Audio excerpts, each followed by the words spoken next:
union members and sponsoring organizations. Hey, this is Ashley Bishop with Status Coup News. I am reporting on the ground live from the beautiful city of Philadelphia with John Farina, where we are covering Bernie Sanders' Fight the Oligarchy tour. There are at least 700 people outside here waiting already. The event is going to start at 4, and we expect many more people to show up today.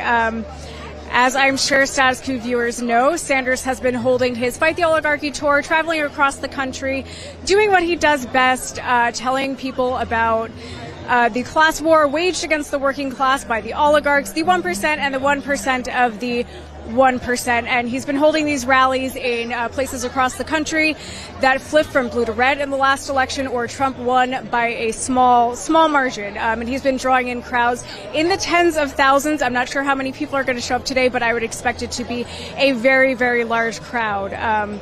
So again, based on these numbers, it's pretty evident that working people are responding to Bernie Sanders' very consistent messaging over a very, very long time and are looking for something else in this moment. No matter the party affiliation, working people are suffering right now. 100 days into Trump's presidency, people seem to be hurting all the more.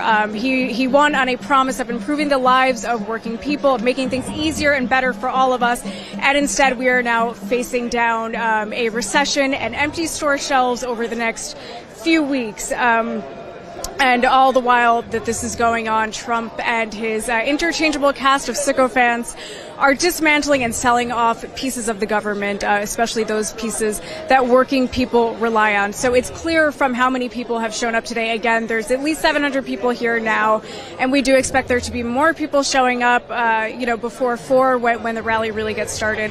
So this tells you how working people feel about the state of the country right now. So do stay tuned. We're also going to walk around and talk to some people before we get going and find out why they showed up, what their reasons for showing up for Bernie Sanders today are. And John and I are going to be following Bernie across Pennsylvania. So after today's coverage, which you should definitely watch, we are going to be following him to Harrisburg tomorrow and then Bethlehem on Saturday. So we'll be your eyes and ears on the ground at the Bernie Sanders Fight the Oligarchy tour. So please do stay tuned. And so you guys know, it takes a lot of resources to be able to actually do this. Just for, John and I to pick up and say, hey, we're going to go cover this for Status Coup viewers. So if you can, please do consider becoming a paid member of Status Coup. You can do that for as little as $5 a month at statuscoup.com/join. And it looks like some speakers are starting right now, so we're going to show you the crowd and show you what's going on. So stay tuned. Let's make our way that.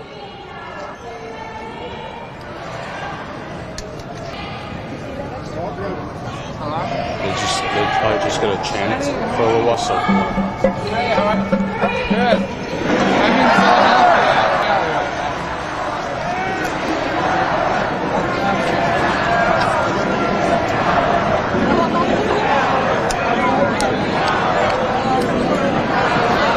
Excuse me? Hi, I'm Ashley with Status Coup News. We're going around talking to people about why they showed up for Bernie Sanders today. Would you mind answering a few questions for us about why you're here? No, thank you. Not at this time. Okay, thank you. Yeah, of course. Appreciate it.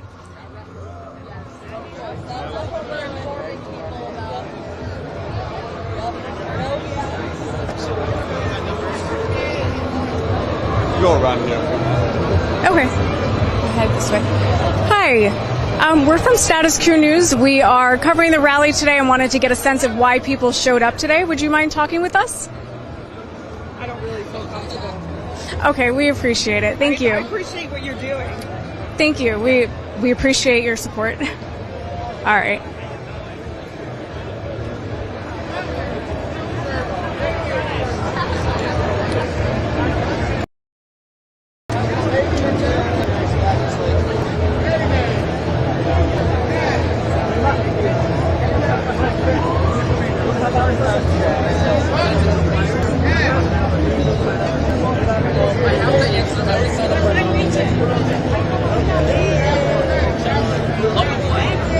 Thank you.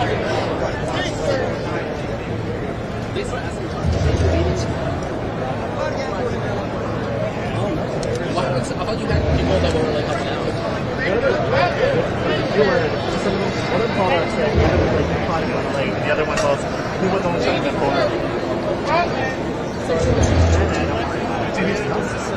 If you would like basically all we're doing is going around.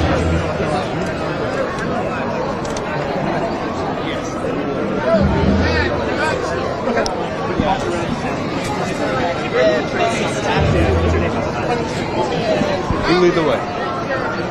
Excuse me? Hi. Sorry, so many crowds. No, you're good. We're with Status Coup News, and we're going around talking to people about why they showed up for Mayday. Would you mind talking with us? Sure. Yeah. Cool. So what made you turn out today? This beautiful Thursday where I'm sure you could be doing other things. Oh, I mean, I've been a fan of Bernie Sanders for 10 years now. I really respect his integrity. And I just feel like he's really the only mainstream big figure that's doing anything useful. And so I've been wanting to go to this for a long time, and watching him go around the entire country. And so now I get to be here. That's fucking awesome. No, that is awesome. And I guess you said you feel like Bernie is the only one who's doing anything useful right now. I guess I would ask your thoughts on what the Democrats are doing in this moment, and whether what they're doing is enough to fight back against what they warned us is rising fascism in the U.S. No. No, I mean, they don't. So you don't think... Anything. No, I mean, there's a couple of people that do impressive things. The long filibuster was very cool or whatever, but this has so much value, and that feels so fleeting and singular. And I feel like this is so structurally helpful and important.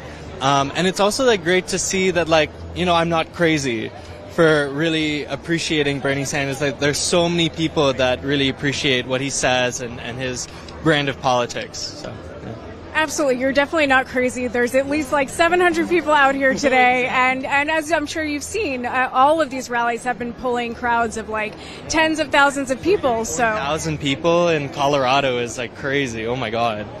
It really is. So, as far as the rallies go, where do you think we go from here? What can working people do to carry this momentum into our daily lives? Should we be organizing economic boycotts? Should we be organizing tenants unions? Should we be organizing our workplaces? What can we do beyond rallies and protests and marches?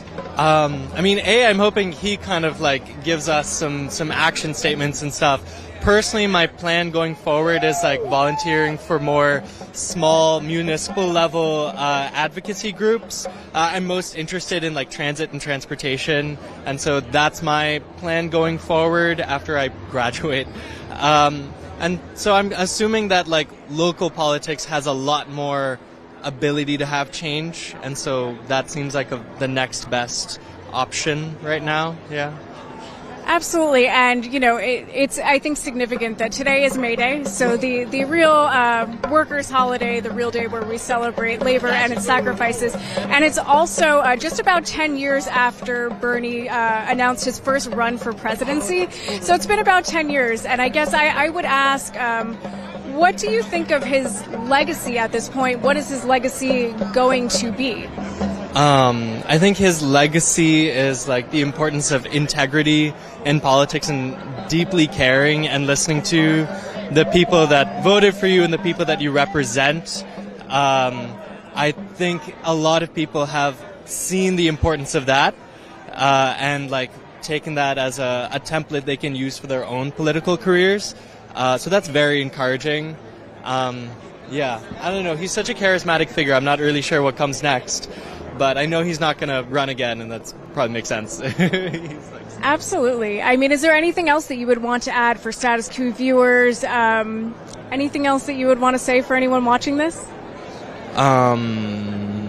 Protest. Keep protesting. I think it makes a big difference, and it makes the news, and people watch. Yeah. Absolutely. Thank you so much for speaking with us. We appreciate it. Have a good one. Lovely to meet you as well. All right, we're going to keep walking around the crowd and talking to people again about why they're here at the Fight the Oligarchy tour today in Philadelphia.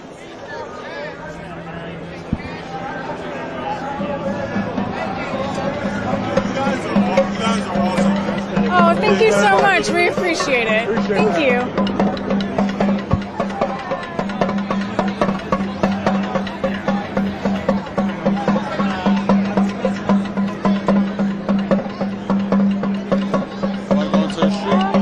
I kind of want to.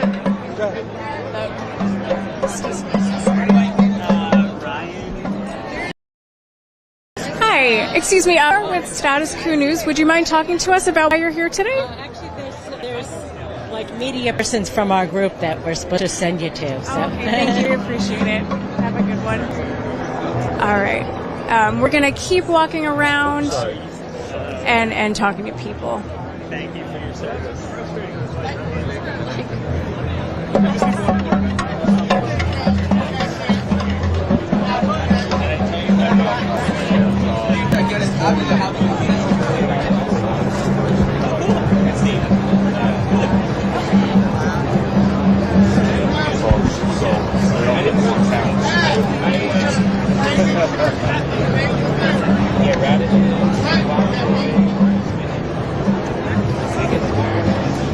I didn't look in it because I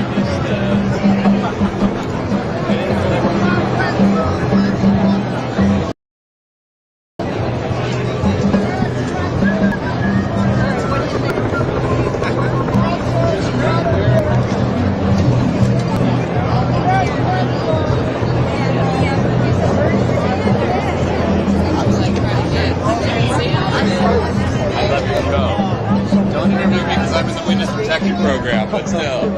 Thank you. We appreciate it.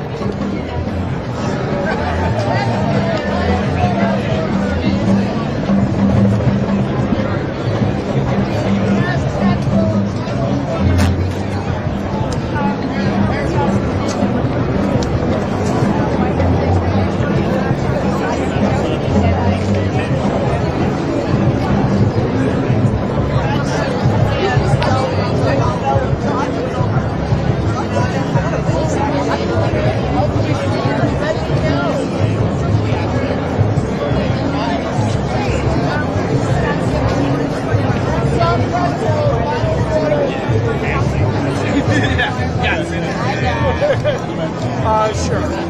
Cool. I'm going to move out. Thank you. Hi. So again, we are going around talking to people about why they're here. So we wanted to see what made you show up for Bernie today on this lovely Thursday afternoon. I mean, basically the Trump administration, deportation, this is specifically worker focused, which we obviously need a ton of attention to be paid to, as Trump is trying to strip union rights, strip away protections for almost every form of worker in the country, and consolidate power in the upper management and the upper wealthy groups. So I'm here to support tearing that down. Absolutely. Have you or anyone you know been affected by the mass layoffs of the federal workers over the last few months? I have not, and nobody that I'm specifically know has, but I participate in another protest group here that we have seen a number of people who have been affected by it. And it's terrible to see people losing their livelihoods for no reason. Absolutely. And, talking about workers' rights, and today is Mayday, obviously, on that theme, beyond going to rallies, beyond the marches and protests, what do you think that people can do to fight back in this moment? Should we be organizing our workplaces, organizing economic boycotts, anything of that nature? I think all of those. I think we should be doing everything that we can. This is a constitutional crisis at this point, and if we don't pull him back now, we may never have that opportunity. So we should be organizing in workplaces. We should be organizing at schools. We should be organizing in the streets. We should be boycotting companies that are supporting him, boycotting organizations that are supporting him, and as is happening with the Tesla dealerships for Elon Musk. So yeah, everything we can do is what we need to do at this point. Absolutely, and those are things that we can all do. What do you think about what politicians have been doing during this time, especially the Democrats? We had Cory Booker gave his 25-hour-long would-be filibuster, but then we also have Democrats who Absolutely. So they are the ones who had been warning against, if Trump gets elected, we all got the emails and the text messages, if he gets in, we will have fascism in the U.S. Do you think that they're actually meeting this moment? No, absolutely not. I mean, John Fetterman has been absent. We've been demanding a town hall in Pennsylvania, in Philadelphia forever, and he refuses to show up. He ran away from protesters in Pittsburgh when he was with John McCormick. So no, I think there is a group of elected politicians like Bernie, like AOC, like Cory Booker, who are doing fantastic jobs, but we need our people, we need our elected officials to step up and push back in every way, in every form, because without them, we can't do anything. It's ultimately, we can take to the streets, we can protest, but we need them to fight for us as well. And we need Republicans to stop kowtowing to Trump and, start voting against him and reining in his power. So what would you like to see Bernie and progressive representatives doing in this moment? What more can they do? It's difficult. I mean, not having the majority in any way is difficult. I think holding rallies like these, encouraging people, going on shows and giving interviews, I think organizing and telling people how to approach protesting and how to approach boycotting. I think we need more information coming down to the people on the streets so that they know when to protest, where to protest, how to protest, who to boycott, all of those sorts of things. So in office, it's a difficult thing. They don't have a lot of power, but in every way that they can push back, they should.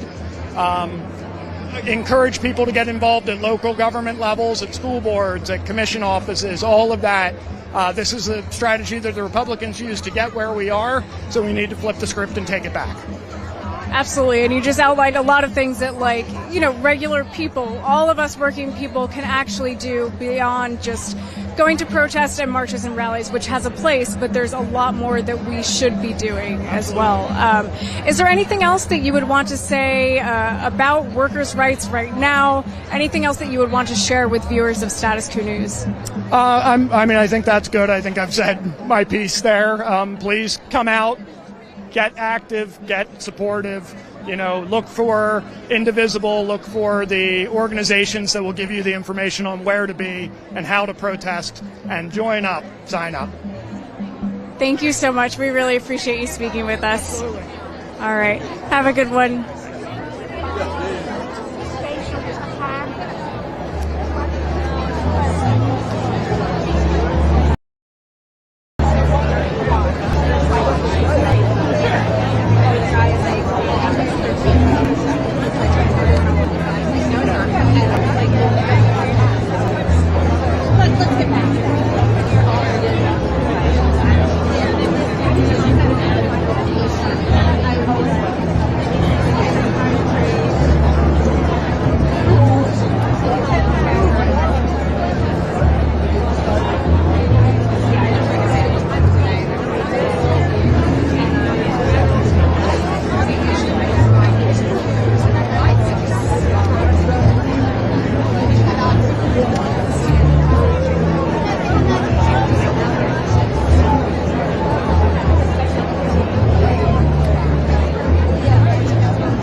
But also just to be energized. It's really important for us to get out of our bubbles and be around other people who feel the same way. It's really good for the soul. Absolutely. So you said that you came out just to be around other people, to kind of, I guess find a community and feel like you, are with people who feel the same way that you do in this political moment. Indeed. Yeah, very much so. Like I said, among my family, there are people who don't think like me, but amongst my friends, we're all very, much of the same thought, you still can feel kind of alone in times like these. So in times like these, it's really important to come out and connect with others where maybe we don't agree on everything, but we agree on a lot of important things. And it's good for us to get together and recognize those things and support one another. Absolutely. And, you know, this is one thing that Bernie has been doing really well in this moment. Obviously, I'm sure that you've seen, but these rallies have been drawing like tens of thousands of people, historic kind of numbers of turnout. So, you know, you clearly are not alone here in this moment. Yes, and that feels good. I'm so grateful for the organizers getting this together and for Bernie coming. You know, it's we need leadership, and we need thoughtful critiques, and we need action, and it grows out of moments like this. Absolutely. And I guess what do you think this kind of says? You know, we were looking around before. There's at least 700 people here when we kind of tried to guesstimate a little while ago. I'm sure there's more people now and more people will be showing up. But what do you think that it means that so many working people are showing up for Bernie Sanders? And we've seen that, you know, not all of these people are people who already were fans of Bernie. They're people who maybe are looking for something else because they're seeing that what was promised to them under this administration is not coming to fruition. So what do you think that means about where working people are? Yeah, I'm sure there are folks here who would be here regardless of whether Bernie was speaking. You know, it's what does it mean? I take to go back to what I said before, that we're all looking for energy and for hope and affirmation. That, you know, you look at the news and they interview people on the street and it's just like, I don't know any of these people. You know, I don't know where they're coming from and how they think. Well, being around a couple of thousand other people who think differently is really, really important. And, you know, God, we're only, 102, 3 days in? Feels like it's been years already, you know, and we're going to need that. We're going to need that energy because we've got to keep resisting as much as we can. You know, unfortunately, you know, there's not a whole lot we can do given our political system, but that doesn't mean we can't get together on the streets and raise our voices in solidarity. Not just for things that personally affect us, but for other folks that are affected by things. Yeah, I just, you know, looking for hope and solidarity. Absolutely. Thank you so much. We really appreciate it. Have a nice rest of your rally day. Bye.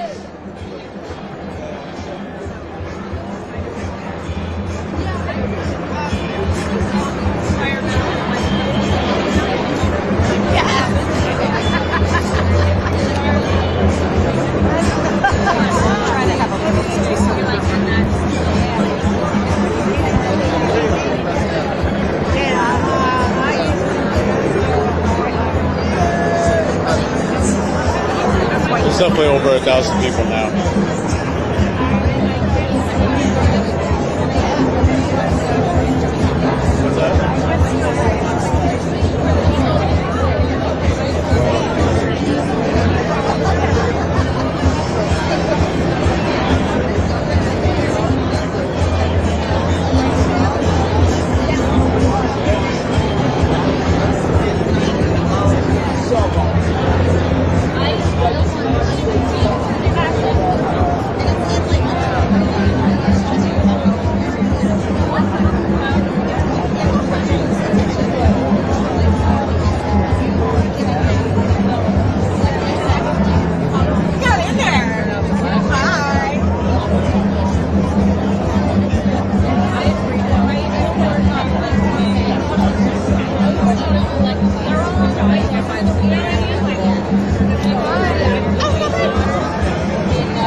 do you think? Do you think from a perspective would be good if they were out there by the top window?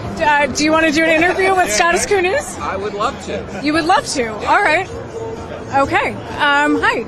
Why are you out here today showing support for Bernie Sanders? Well, I'm out here because I'm an American and our republic is in grave danger, so I am doing what Americans do, which is say no. And the way you say no is, yes, you show up here so you can show other people we're not alone, that we're all together, but you also say no by not cooperating with dictators. So when they come in without a warrant, you say you don't have a warrant. When they come out and they don't have IDs to show who they are, you tell them you come back with an ID, come back with a warrant, and people are doing that all over the country. So that and this kind of thing is what's going to make the difference. Absolutely. Thank you so much. It looks like we're getting started, so we're going to move over to the press area. Okay. Thank you so much for speaking with us. I want to, Excuse me. before I really begin my remarks, point out if you are in need of interpretation, Spanish interpretation, we have live Spanish interpreters. You have to call a phone number in order to be able to hear the translation. So it is 518-318-5764. Again, if you need Spanish translation for the rally, it is 518-318-5764. All right, let's get started. I want to thank the coalition of more than 50 different organizations, including many of our unions that I see here in front. It's so awesome to see everybody in their colors. All the unions here. Philadelphia is the birthplace of America's labor movement. And so it is so appropriate that we are all gathered here today in one voice, standing up for our rights. You know, Mayday was the original Labor Day. And in many countries it still is. And so we're taking it back here in Philadelphia. And we're going to have 2 Labor Days.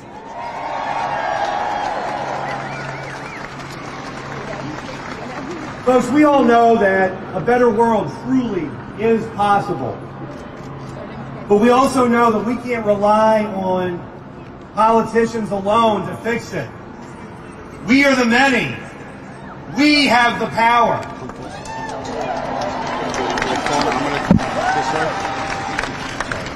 Not the billionaires or the oligarchs. We, the workers, we have all of that power. And we're so strong with our power when we are together in solidarity like we are today. You know, in this moment that we're in, I think a lot about the 60s. And I think a lot about the struggle of the civil rights movement and of labor struggles that we had in that time. And I think a lot about how Walter Reuther, who was at the time the president of the UAW, had regular correspondence and conversations with Dr. Martin Luther King. And the two of them talked and planned and worked together. And there's so many opportunities in this day and age that we're in for the labor movement to be working with other mass movements for immigrants. Yeah, that's right. Movements for workers that are excluded from the National Labor Relations Act, like domestic workers and farm workers. And it bears pointing out that Dr. King's last public event was on a picket line with striking sanitation workers in Memphis, Tennessee, as members.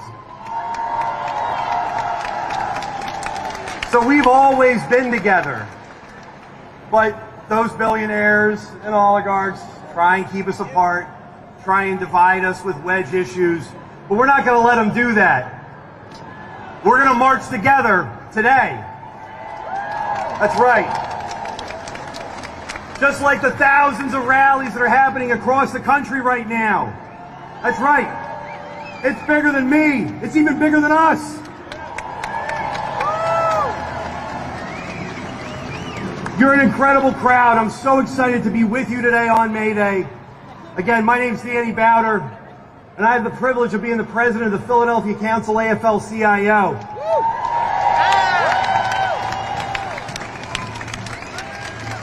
So, we've got some great speeches lined up, some great speakers, some union members who are going to be talking, some union leaders. We have a United States Senator. So, for those of you who are not yet members of our labor movement, I want to bring you in on something. If you repeat after me, we're going to deputize everyone here as an organizer, because there's a lot of work that has to be done. So just say it, repeat after me. I am an organizer. I will speak up, about my rights, and work to organize, my coworkers, friends, and family to stand up for theirs. Congratulations, you're all organizers. Your first assignment, tell everybody what a good time you had at this rally so they come out to the next one. This movement needs to grow. We need everybody organizing their friends, their families, their coworkers to get in the streets and fight back. And that's only going to happen if we stick together and we work hard. And we need more unions. So if you want to start a union, go to our website, freeaflcio.org. Go to that website and we'll talk you through it. We'll get with you. We'll want to work with you and get you where you need to be so you can have a union in your workplace. I want to thank our interpreters, both our ASL interpreters and our Spanish interpreters. And again, the telephone number for the Spanish interpreters is 518-318-5764.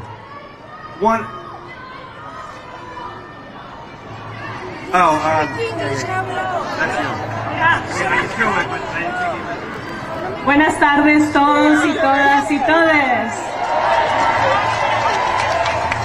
Estamos acá para dar interpretación al español. Y el número que tienen que marcar para escucharnos directamente es 518-318-5764. ¡Vamos! Thank you. I want to thank my staff, Thelma, Maggie, Evan, and Jana, for all their hard work. I want to thank all of our marshals. Now let's get this program running. Coming up next, the Executive Director of Power, a long-standing partner of labor in Philadelphia, to deliver our invocation, Reverend Greg Edwards.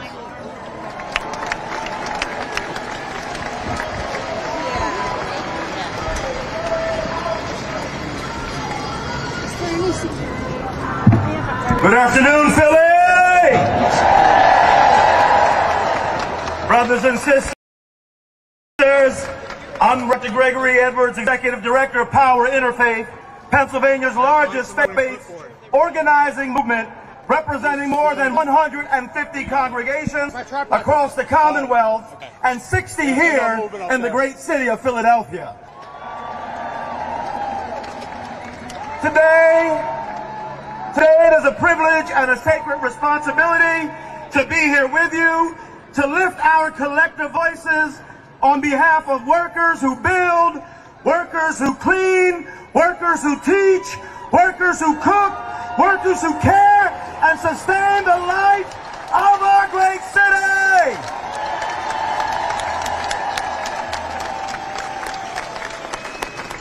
At Power Interfaith, we believe that labor rights are human rights.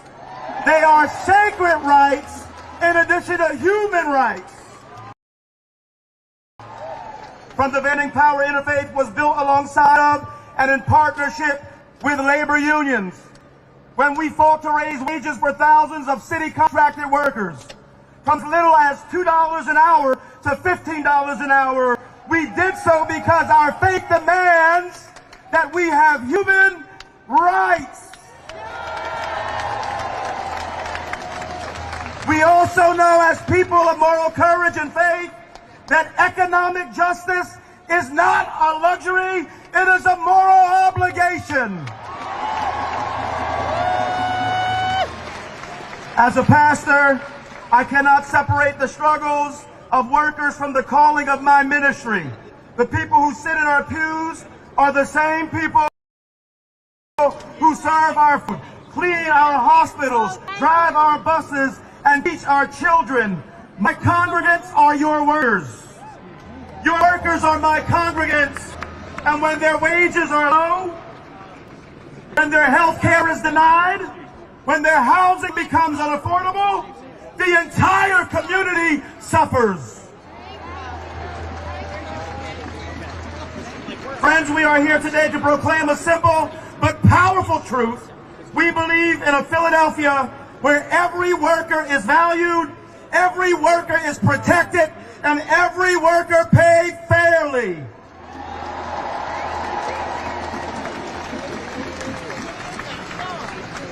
We believe in a Philadelphia where affordable housing is not a dream, but a reality. We believe in a Philadelphia where tax policy lifts up the poor and working class instead of lining the pockets of the already wealthy. Whether those decisions are made in Washington, D.C. or right here inside City Hall, the sacred text of every faith tradition teaches us to honor the dignity of labor. In the Hebrew scripture, we read, "Woe to those who make unjust laws, to those who issue oppressive decrees to deprive the poor of their rights." In the Quran, we are taught, give full measure and weight in justice. The Gospel of Luke, the Christian gospel, Jesus proclaims, the laborer deserves their wages. These are not merely ancient words, beloved. They are a divine, sacred call to action here and now. Today we call on every leader, from city council up to the president, to remember who they were elected to serve. Not the developers, not the billionaires, not the bosses, but everyday, hard-working people, the workers who make this here country, these yet-to-be United States run. Because let's be clear, when corporations receive tax breaks while workers can't afford groceries, that is not just bad policy, it's a moral failure. When politicians prioritize profits over neighborhood stability, that is not just an economic choice, it is a betrayal of common good. We must demand strong contracts that protect the rights of workers. We must demand affordable housing so that no family is forced to choose between paying rent and putting food on their table.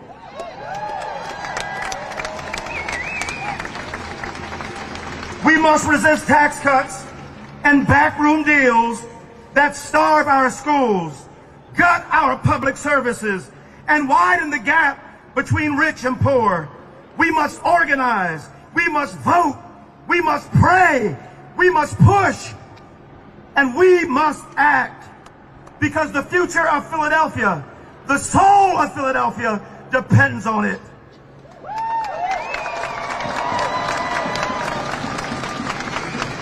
Friends, let me remind you, we have been here before. We have seen what happens when profits are placed above people, when workers are pushed to the margins. But history also shows us that when labor and faith come together, mountains can be moved, wages can be raised, policies can be changed, and communities, neighborhoods, streets can flourish.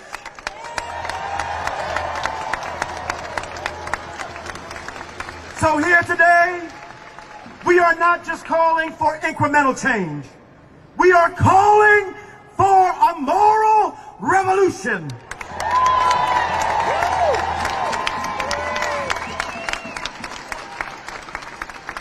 A revolution rooted in love. A revolution rooted in justice. A revolution that says every worker deserves to thrive and not merely survive.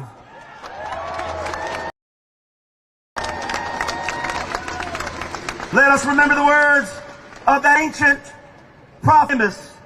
Let justice roll down like waters, righteousness like an ever-flowing stream.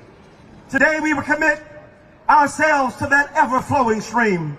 Today we pledge to fight with our prayers, fight with our voices, fight with our organizing until every worker, every family, every neighborhood in Philadelphia experiences the dignity and fairness they deserve.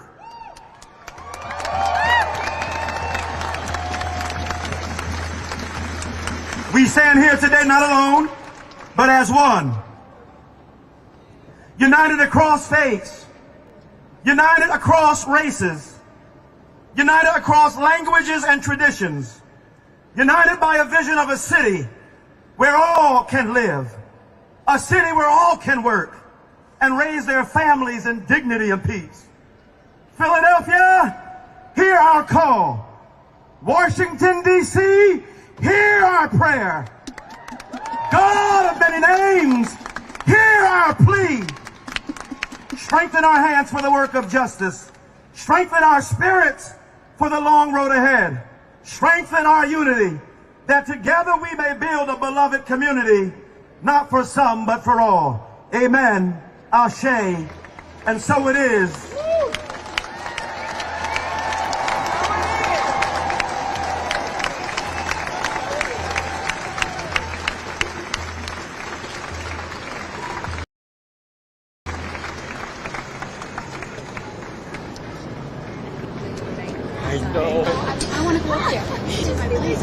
Hello, everyone. How are y'all doing today? So my name is Tiffany Davis. I am a food service worker down at Philadelphia Sports Complex. I also belong to a beautiful union called Unite Here, Local 274. Yes, where I am a key leader in a shop store and also on the e-board. Yes.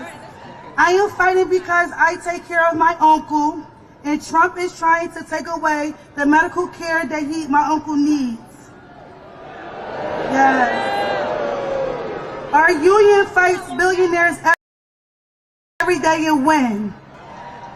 Last year, me and my coworkers, we went on strike. Yes, we did. We went on strike because Aramark didn't want to provide us health care or livable wages. So when Aramark said no, we started walking. Yes. Because when we go on strike, yes.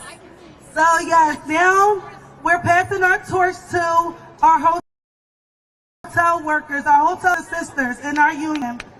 And now they're going up and they're fighting for livable wages and, understaffing.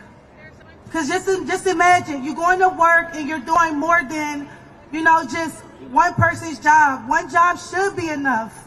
We shouldn't have to do 2 and 3 and 4 or 5 jobs. We should only have to do one job. And then just only imagine, right? Just only imagine when you go into work, you leaving your kids, you're leaving your loved ones to go and make your money, and you're not even making a livable wage. Rent is high, gas is high, and guess what, y'all? Eggs are too. Like, a carton of eggs is so much. So, I'm proud to introduce someone who always fights for the workers, someone who understands solidarity, because billionaires are afraid of solidarity. We are proud to stand in solidarity with Bernie. Everyone, please, help me welcome Senator Bernie Sanders!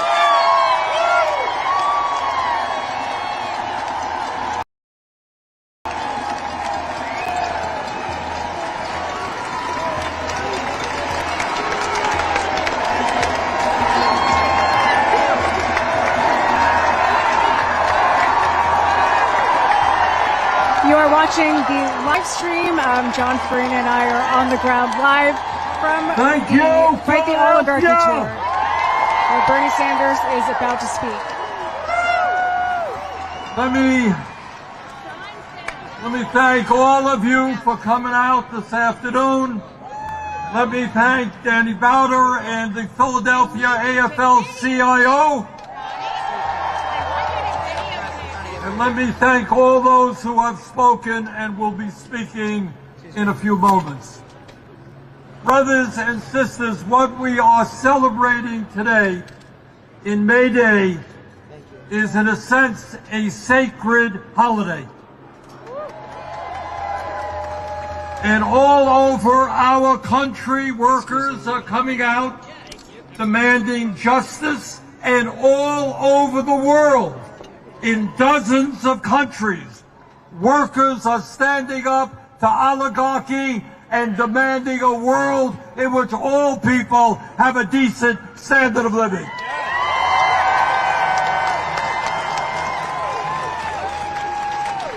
Today, we remember the struggles and the sacrifices of workers for hundreds of years who have stood up to powerful special interests to create a better world. And today we thank our brothers and sisters in the trade union movement for continuing that struggle.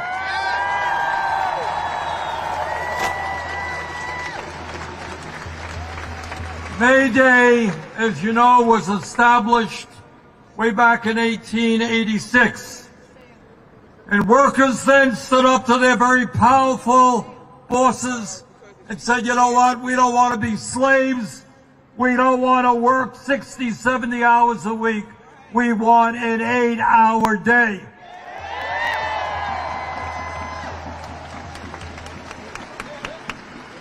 And throughout our history, workers stood up and they said, you know what, children should not be working in factories or in the fields. They should be in good schools.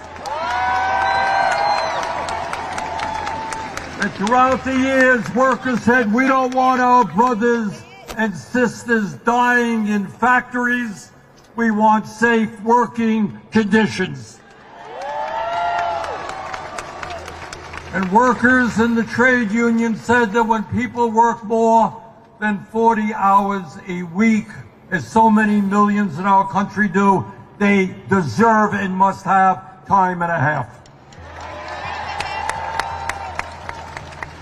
And as a result of the struggles of the trade union movement, we have come a long way, not quite far enough, to end discrimination so that all people have an opportunity for a decent job, no matter what the color of their skin, where they were born, or their sexual orientation.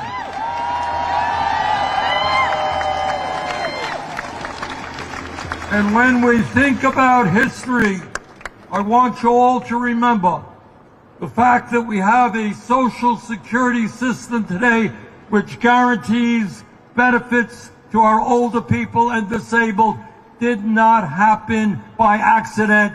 The trade union movement made it happen.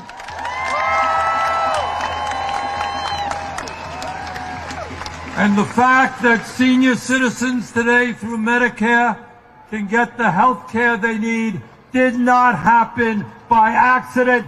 Trade union workers made it happen.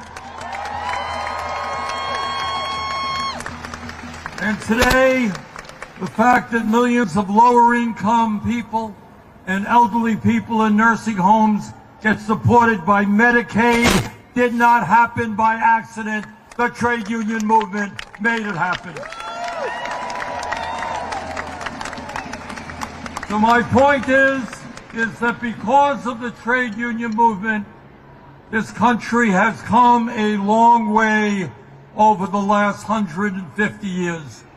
But let me tell you something that you're not going to see in corporate media, and something that you're not going to hear much about on the halls of Congress.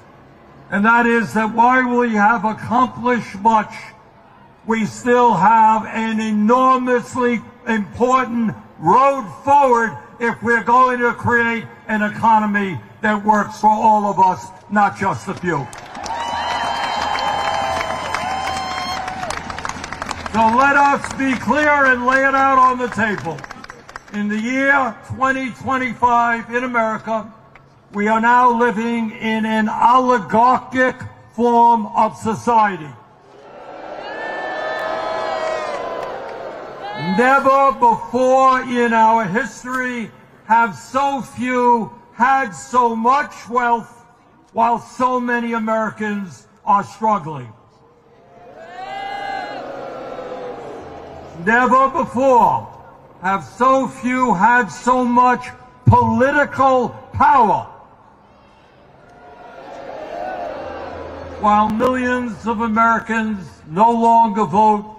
Millions of others have given up on democracy because they look at government and they say, government is owned by billionaires. You are not representing us.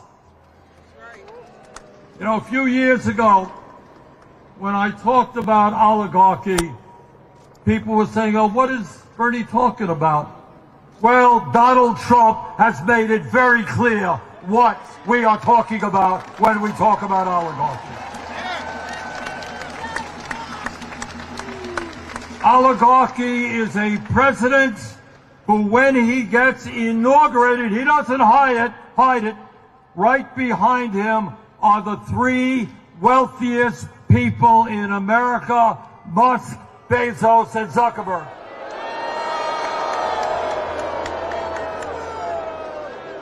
And right behind them are 13 other billionaires who he has appointed to head major government agencies. I think all of us remember that when Abraham Lincoln was in Gettysburg, right here in Pennsylvania, and he looked out at a battlefield where a few days before 20,000 Union soldiers had died or been wounded. And he looked out and he said, our vision for the future of America is a government of the people, by the people, and for the people.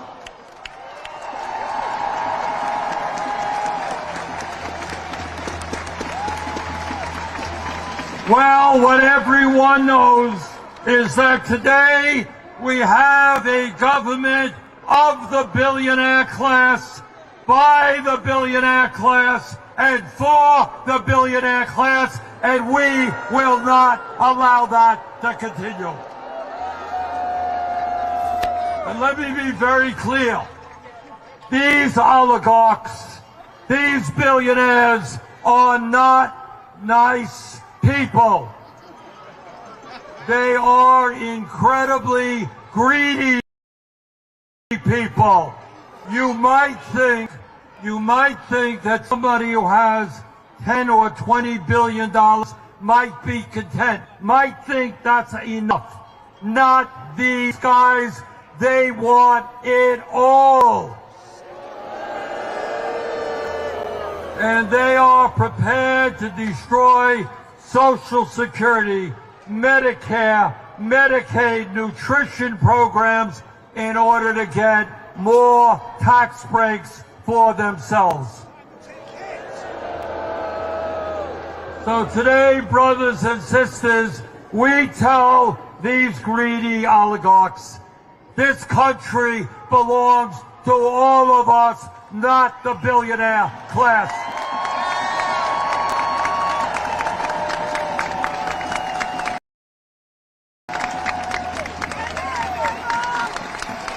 And let me tell you what else that is going on in our country today.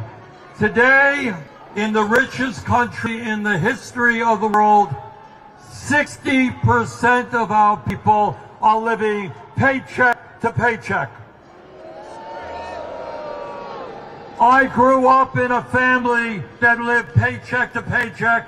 Many of you are living paycheck to paycheck. Millions of people should not and will not live paycheck to paycheck in the richest country in the history of the world. Today in America, one man, Elon Musk, owns more wealth than the bottom 52% of American households. Today in America, working class people live 7 years shorter lives than the rich. Today in America, the top 1% now owns more wealth than the bottom 93%. And CEOs make 350 times more than the average worker. And here is something that we don't talk about enough, and it tells us why the American people are furious. Today, the average worker in America, despite a huge explosion in technology and worker productivity, that average worker is earning less money per week in inflation accounted for dollars than he or she did 52 years ago. So it's not hard to understand what's happened. Over the last 50 years, the very richest people in this country have become much richer, while 800,000 people today sleep out on the street and the average worker struggles. So let me tell you something. I have gone all over this country, as some of you may know.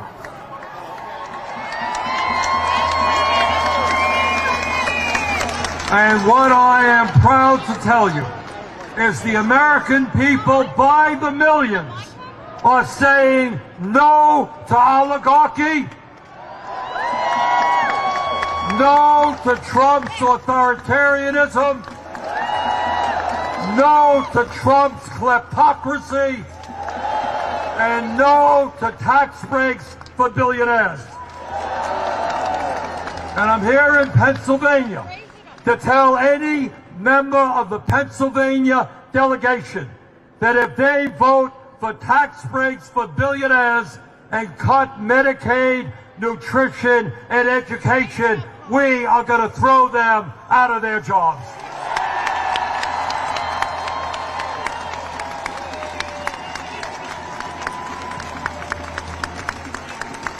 But brothers and sisters, our job right now, in my view, is twofold. First, we have got to fight Trump every single day.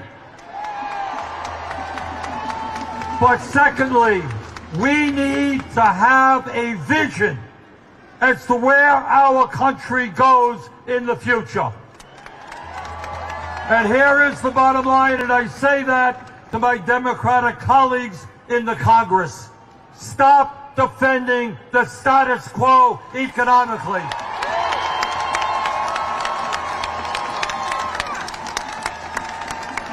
An economy in which the rich get richer and working people struggle should not be defended. So there are a number of things that we have got to keep our eyes on and understand. Please, you are living in the richest country in the history of the world. It is not a radical idea. It is not utopian to say that every man, woman, and child can and should have a decent standard of living.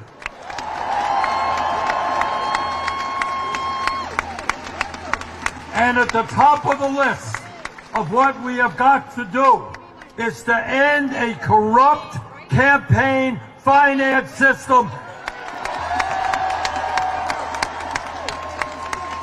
A system that allows billionaires in both political parties to control the political process and our economy.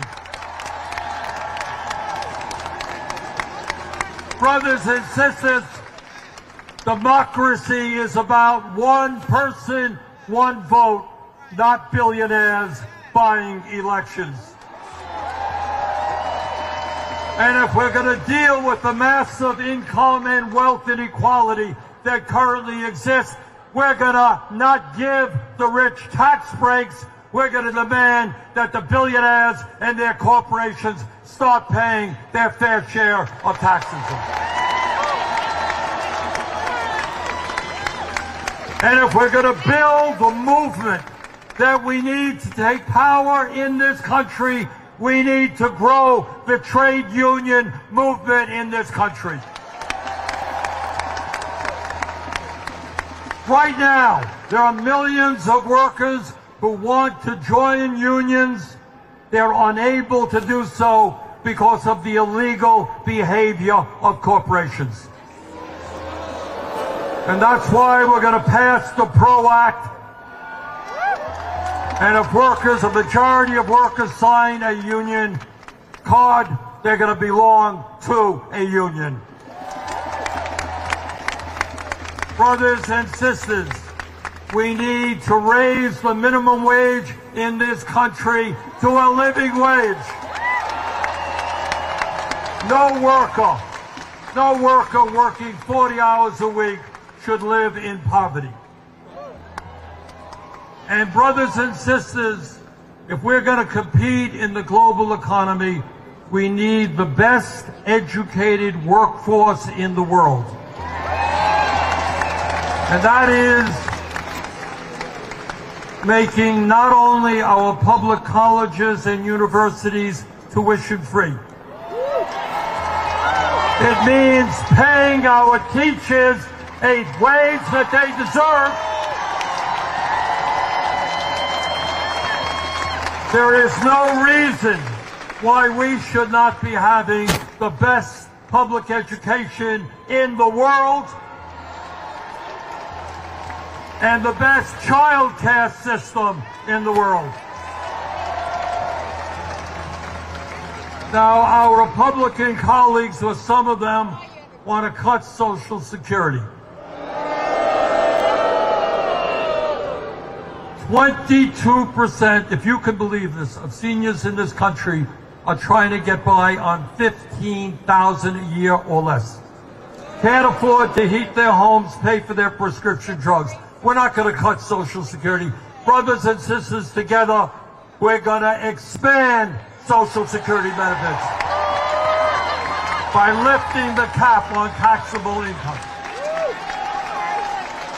Let me tell you something else. I am old enough to remember something called a defined benefit pension plan.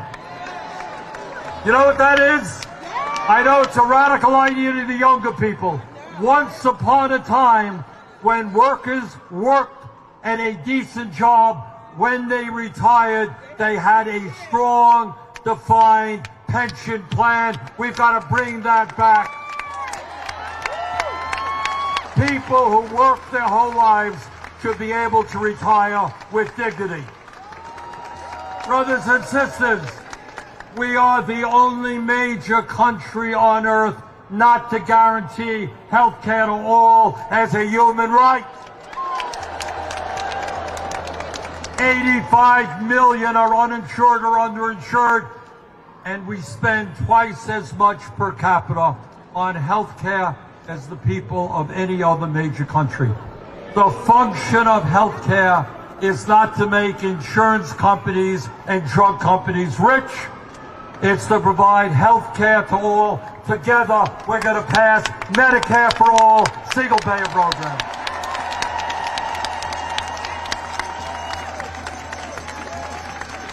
Donald Trump may think that climate change is a hoax. you and I know that it is an existential threat. We can create millions of good-paying union jobs by transforming our energy system into energy efficiency and sustainable energy. And brothers and sisters, instead of spending $1 trillion a year on the military, instead of giving billions of dollars to Netanyahu and his horrific war against the people of Gaza, we can cut military spending and build 5 million units of low-income and affordable housing. Now, I'm not going to tell you that the struggle in front of us is easy. The oligarchs own the economy, they own the media, they own the political process. That's the reality. And I may not have a PhD in mathematics, but there is one thing I do understand. That if we do not allow Trump and his friends to divide us up by the color of our skin or where we were born or our sexual orientation, if we stand together around a progressive agenda, if we start electing candidates who work for us and not the billionaire class,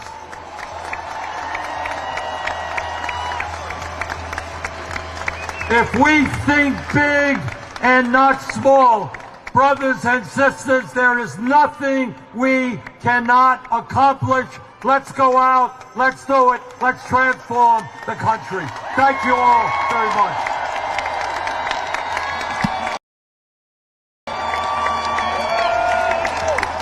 Okay, so that was Bernie Sanders doing his thing, running through his greatest hits, calling to grow our labor movement, fund public schools, protect our social services that people rely on, raise the minimum wage, get us Medicare for all, cut military spending, build affordable housing, and tax the rich. And there is well over 1,000 people here who have gathered to hear Bernie do his thing. That was electric. And John and I are on the ground, and we are going to continue filming as it looks like there are more speakers. When we fight! When we fight! There you go. What about, let's see, when workers' rights are under attack, what do we do? What do we do? What do we do? When immigrant rights are under attack, what do we do? What do we do? What do we do? When human rights are under attack, what do we do? What do we do? What do we do? That's right, we do fight back. I'm really excited now to introduce our next speaker, Eva Romero of the Movement of Immigrant Leaders in Pennsylvania and Driving PA Forward Coalition. Eva!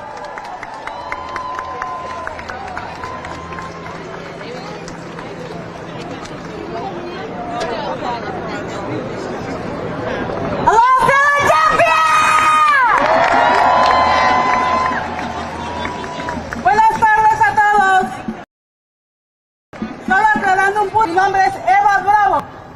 Hello everybody, I want to make one thing clear. My name is Eva Bravo. Buenas tardes a todos y a todas. Gracias por estar aquí. Hello everybody, thank you for being here today.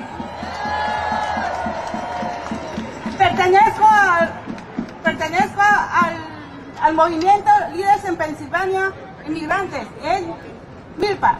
Y también a la coalición Manejando Pa'lante. I am part of the movement of immigrant leaders in Pennsylvania known as MILPA and the Driving Pennsylvania Coalition. Hoy estoy aquí hablando desde mi corazón y mis necesidades como cada uno de ustedes. I'm here today to speak from the bottom of my heart representing the working class to all of you today.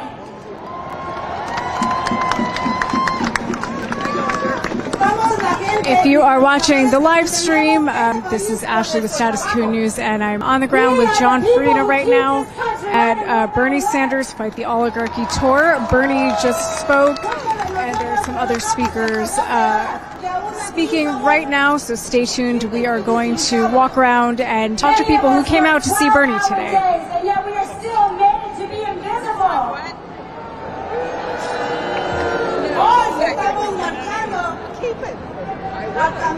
Yeah, it was like raining terrible when he went to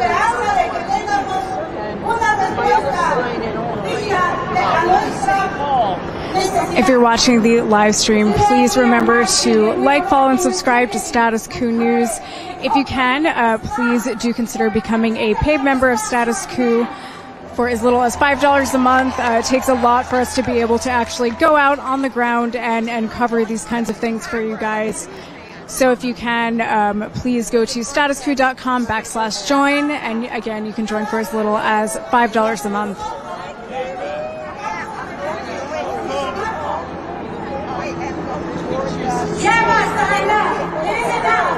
Wherever you want to go.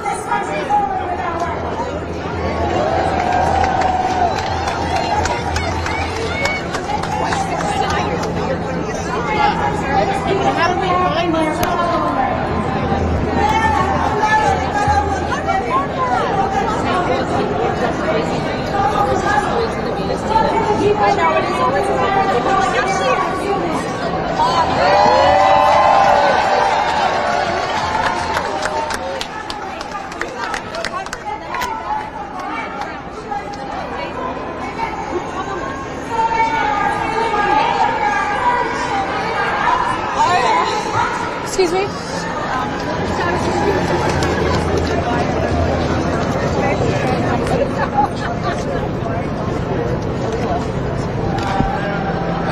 We're like with the organizations, and we're supposed to be nonpartisan, so I don't think we're allowed to do this. Got it. Okay, we appreciate it. Thank you, guys.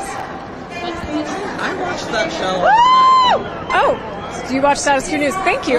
Do you want to? I always appreciate that you now, because you're new, right? And Jordan are always like going out in the public and like amongst like the masses, basically. And like they used to always say, like you give the people the microphone back to the people. And I always like admired that because people don't really have a lot of like normal everyday people don't have any place where they can like express their political ideas other than the internet, and that's not exactly the best place to engage in political discourse. So I don't know. I always appreciated that you are curious about like what normal everyday people are thinking. I appreciate that. We are always interested in talking to working people about what's going on, and this was a better advertisement for Status Coup than I could have ever done. So we appreciate that. I'd be curious what brought you out here today to see Bernie Sanders to the Fight the Oligarchy tour. I mean, part of it is just I like big crowds. But no, I came with DSA. We had like a contingent of people just coming out because we think that it's important to be amongst like normal everyday working people and to see how they're engaging with politics. And our plan is to come out here and talk to anyone, but like really talk to all the people who are here representing their unions and see how they're resonating with Bernie's message and how they connect everything they hear to whatever's going on in their unions, because part of our strategy is organizing labor. Absolutely, and it's no coincidence that today is Mayday, so it is a good day to be talking about workers and workers' rights. Oh yeah, International Workers' Day, like perfect day to come out here. I don't know if there's much I could add to that other than the fact that I love that we're celebrating May Day and not just Labor Day. I mean, everybody appreciates an extra day off, but no, like Labor Day I forget all of the details, but like it was a diversion away from celebrating International Workers' Day. I forget if it was Eisenhower or Truman or who, but we celebrate Labor Day mainly because it's the state doesn't want us to forge like solid ties. They don't want us expressing solidarity with international workers. But it seems like in the last few years, as like more and more people become interested in not just labor unions, not just trade unionism, but socialism and the importance of like raising up the working class internationally, I'm seeing more people celebrating Mayday. And that was not the case when I was a kid. So, you know, it's heartening for sure. Absolutely, and I would ask you, you know, outside of these marches and rallies and all of this kind of stuff that's been happening around the country, what else can we do? What else can we do to kind of carry this momentum forward? Should we be organizing? What else do you think working people need to be doing in this moment? I'm tempted to just say it depends on who you are, but if you're in the position to do so, like try to get a job at Amazon and see if you can get involved in any organizing there, because there's a lot of people trying to organize Amazon, and Amazon seems to be this behemoth in our economy that's only growing in power. Or try to get a job. I should probably flow EWOC. EWOC was something that was born out of the pandemic, the Emergency Workplace Organizing Committee, and it's still going. That if you feel up for it, you can link up with EWOC, and they'll point you in the direction of a workplace that's trying to get organizing, trying to organize from the grassroots, trying to organize unions. So I think like the biggest. So they do also a lot of. They will help you if you want to be a SALT. Yeah. They will help you if you want to be a SALT. So EWOC, but any to people who might not know what that is, what a SALT is. Okay, salting is where you get it if you are someone interested in labor organizing. You get a job at a certain work site for the specific purpose of trying to organize a union. That's it. Excellent. Is there anything else that you would want to add for Status Coup viewers? Anything else that you think is important to talk about on this May Day as far as workers' rights or anything else?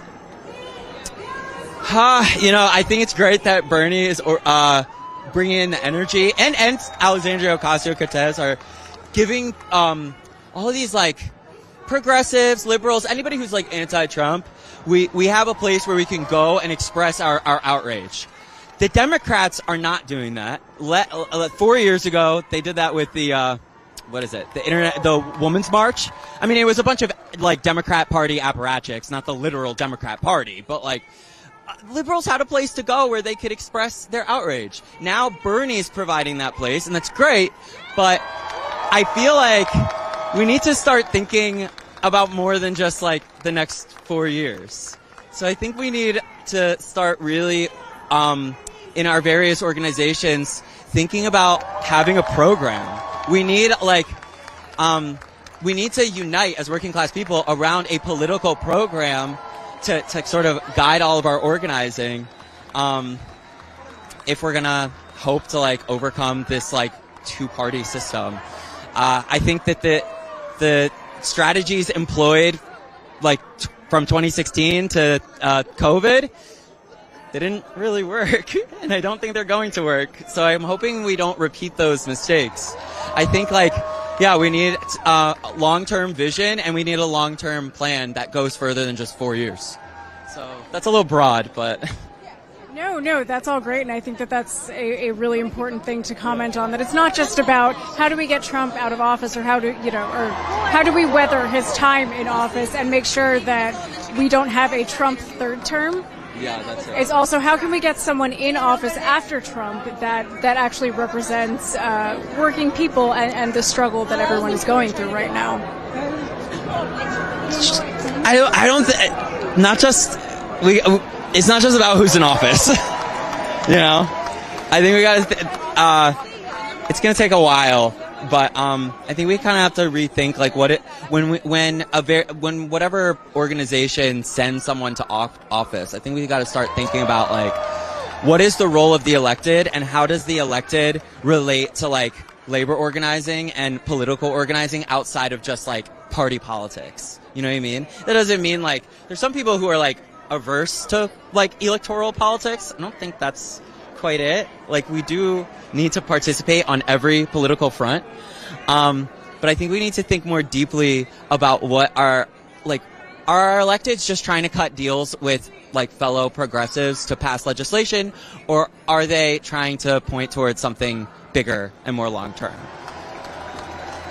Absolutely, and that is, as you said, a more difficult task than just worrying about the next 4 years. That's why it's got to be longer than 4 years. But yeah, I appreciate it. Absolutely, yeah, you as well. I really just wanted to compliment the channel because you've been growing so much. Like, I think that's great. So. Well, thank you. We appreciate it. Oh, thank you so much. We all really appreciate it. You as well. I hope you have a good rest of your protest day. Have a good one. All right. We are going to continue walking around and talking to people while there are a few other speakers going on, so do stay tuned. You mentioned that there are a couple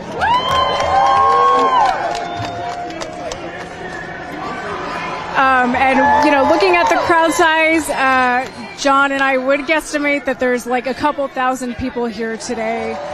This whole area in front of City Hall is it's packed, so there are quite a few people here.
That inspect mines.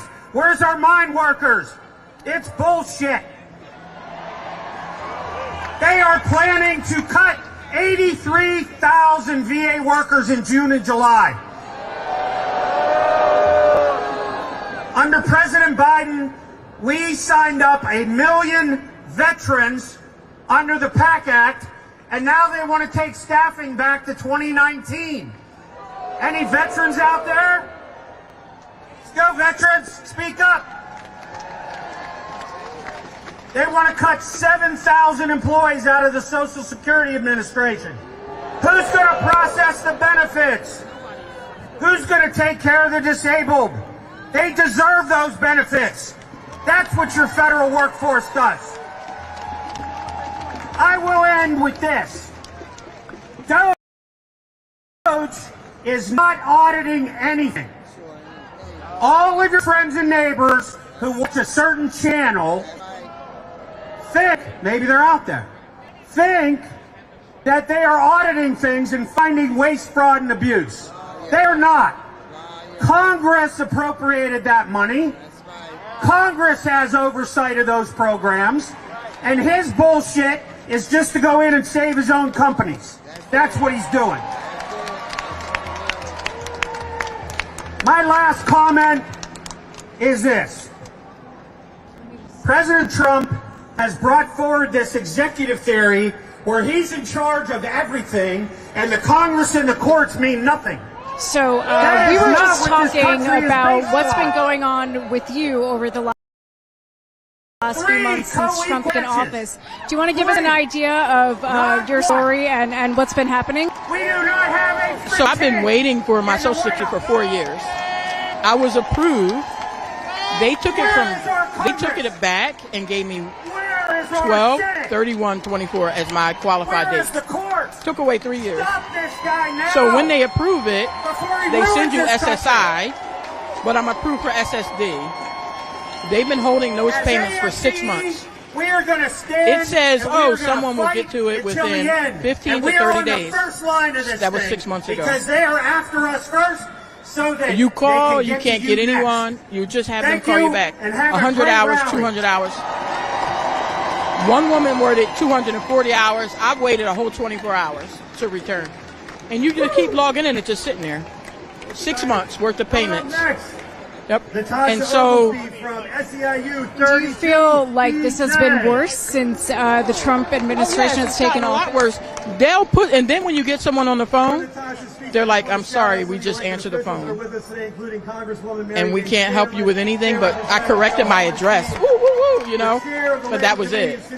Everybody else that can actually help you, they can't. So my case is in Maryland. They took it, moved it from Norristown, because I live in Willow Grove, and put it in Maryland. No one's in Maryland. So when you call, it's just ridiculous wait times, and we'll call you back. I don't think I'm going to get that SSD anytime. So I get the SSI, which is only $967. I use it to fund my nonprofit, and that's it. And I'm used to living off like $150 a month. Don't spend more than that. Then they say, oh, you approve, you get SSI. So they cut the food stamps off. And celebrate the power of so I eat rice and vegetables, little things like that. I wish I could eat whatever she's eating. It could be that slim, but no.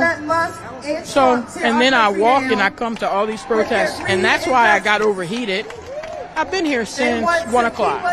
It's hot out, so that makes my house at 11:30 because I live in Willow Grove. I had to walk, sit down at Giant, and then walk to the train. And then here we are. Been here since 1 o'clock. My sister is even worse. She works for the VA on Vine, but she's a clinician, so she does therapy and she helps housing. She said she's on the chopping block, but she's lower than everyone else. So now she works 3 jobs, part-time at the prisons for the city of Philadelphia. And then she does therapy on Zoom. 3 jobs.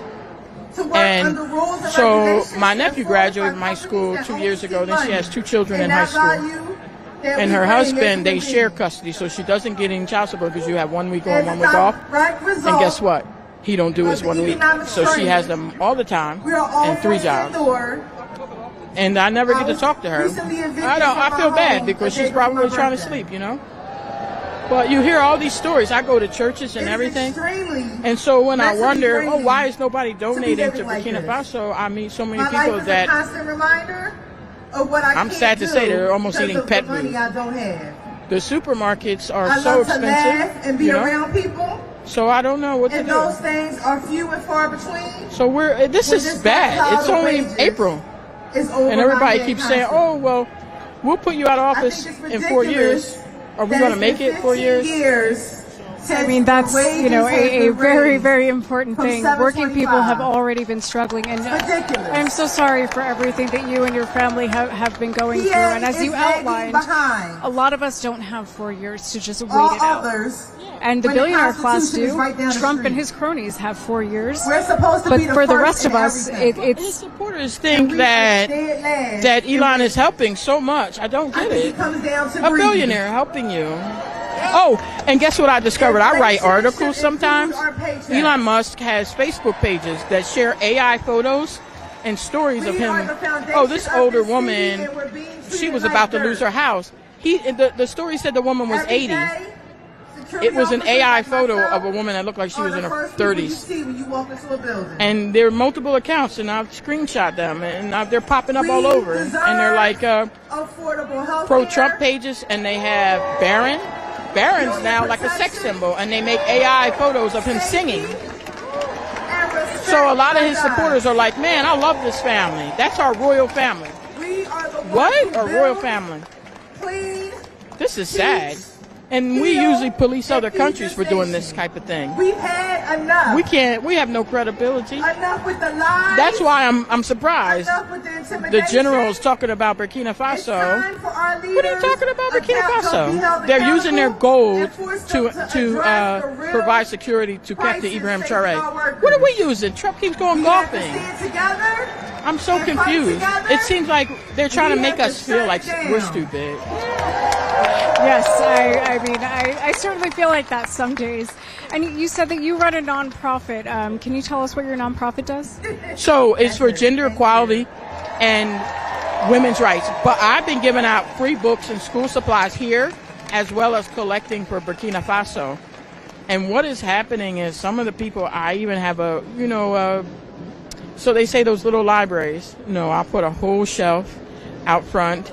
But I pack the books up in the rain, and I keep them out there for people. And I always sitting in there typing, and I look at people in front looking for books. But in other countries, I work with children and mothers and parents, single parents, not just mothers. And I've supported myself. I've supported my own nonprofit.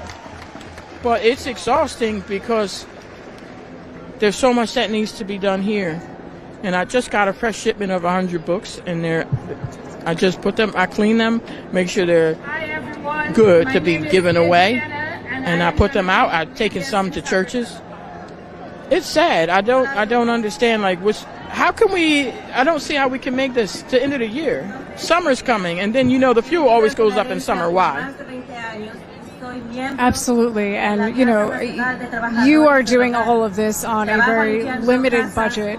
And you've taken your time today to come out here to be at this Fight the Oligarchy rally with Bernie Sanders in Philadelphia. Why was it important for you to come out today, to take the time away to do this?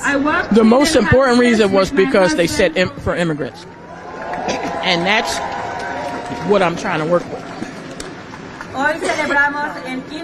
No, you're good. It's so hot out here. So water is necessary. Esta ley nos da protección laboral a limpiadores de casas, cuidadores y niñeras por la primera vez. Abington, Willow Grove, I go to churches. I'm so tired. I can imagine. And it's like people aren't tired yet. Today we celebrate the 5th anniversary. Then there was of a fire at SPS in Glenside. Did you hear about that? I didn't. We're from New York, so they make parts for airplanes and stuff. And a week before there was a fire in Pittsburgh, in Pennsylvania, upstate, just before, and they make the same parts. SPS employs 600 people. It's been open for decades, and now they have no jobs. And that's right there, 2 miles from where I live. So 650 people with no job. amenazas con deportación y represalias cuando defendemos nuestros derechos. And then Musk's company will take over to make those airplane parts. Of course, because that's the grift here. Yeah, and my husband and I just found out Verizon does a lot of help for small businesses and everything, but they're being inundated by small businesses seeking help. So what are we going to do? You know, everybody needs help, and it's like, are we great yet? When we stand up for our rights. So I don't know. This is made even worse. What do you think that we should all be doing? You are clearly involved. You are running your nonprofit and helping out in your community. What do you think we should all be doing outside of going to these protests and marches and rallies? I just want to bring awareness to Burkina Faso. I want to bring awareness to the fact that these immigrants aren't here just to suck off the society. Most of them are escaping conflicts that we have a hand in, especially in West Africa, because we have the African Lion 25. It changes like COVID. Every year it's 24 last year. They're in Ghana and Cote d'Ivoire. And they're going to destabilize these three countries, which are like 75 million people, and they're mostly children. In Burkina Faso, it's 44% under the age of 18. In Mali, it's 40% under the age of 18. Niger, look that up. Most births in the world are in Niger.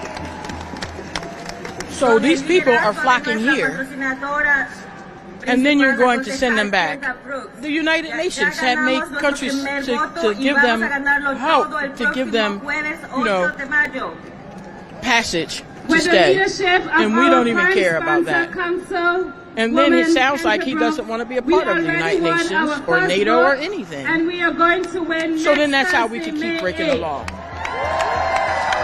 I appreciate that, and I think it's a good reminder also that, you know, the things that happen to working people in other parts of the world, whether it's Burkina Faso or Palestine or wherever, it will come here too. So, you know, we all need to be taking care of each other and looking out for other working people outside of the U.S. I hope so, or we'll all be immigrants in someone else's country. Because that's what, when I meet people, they're saying, I want to leave. So we're going to end up being immigrants, and we're going to be thrown out of other people's countries. That's what it looks like, right? There's so many black people going to Thailand and other countries. That we can't do that. Flood other people's countries. I don't. It's so sad. And you see a lot of black people don't come to these protests because they said to sit this one out. Well, I can't sit this one out. I appreciate that. That's why we scared to come support here. the wealth taxes introduced by Councilman. Well, thank you so much for speaking with us. We appreciate that you're here and, you know, doing things in your community to help the working people around you. In needed revenue to fight the Trump administration policies. Thank you very much. Thank you. Have a good rest of your protest. You go to all the protests? We do. We at the one over at Independence Square. So we're not from Philadelphia. We're from New York City. So we go to the ones in New York, and we try to hit as many other ones as we can. Do you know when we were in Independence Square, I met people from Maryland. I met one. There are people here from California, and they said they'll be here for like 2 weeks, so they decided to come because they're from California. So people are driving and coming. A woman lives in D.C. She jumped on the train and come here. We're getting exhausted, but we just keep coming and keep coming. Absolutely. The mainstream media won't show this. Yes, the corporate media is not going to be showing you what's going on around the country, especially as far as the protest movement goes. Jack Advisor from AFSCME Local 216. Well, thank you again. We appreciate everything that you said and sharing your story with us. You too. All right. So there are still some speakers, and John and I are hanging around, and we'll be here until the end, listening to speakers and talking to people on the ground.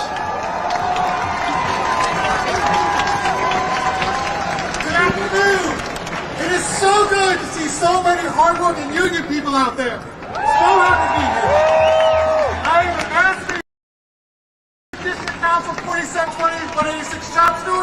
and a civil servant working in the city of Philadelphia for the last 15 years. I speak to you today as a union representative, as a parent of a child in a public school, and as a resident of our great city, a city I am proud to call home. As federal workers continue to come under attack, it is important to remember why our country created a merit-based civil service free from politics. It ensures that government works for everyone. No special treatment, no special access. Everyone is entitled to the same protections and the same supports. And our collective voices as unionized workers help us protect the integrity of government.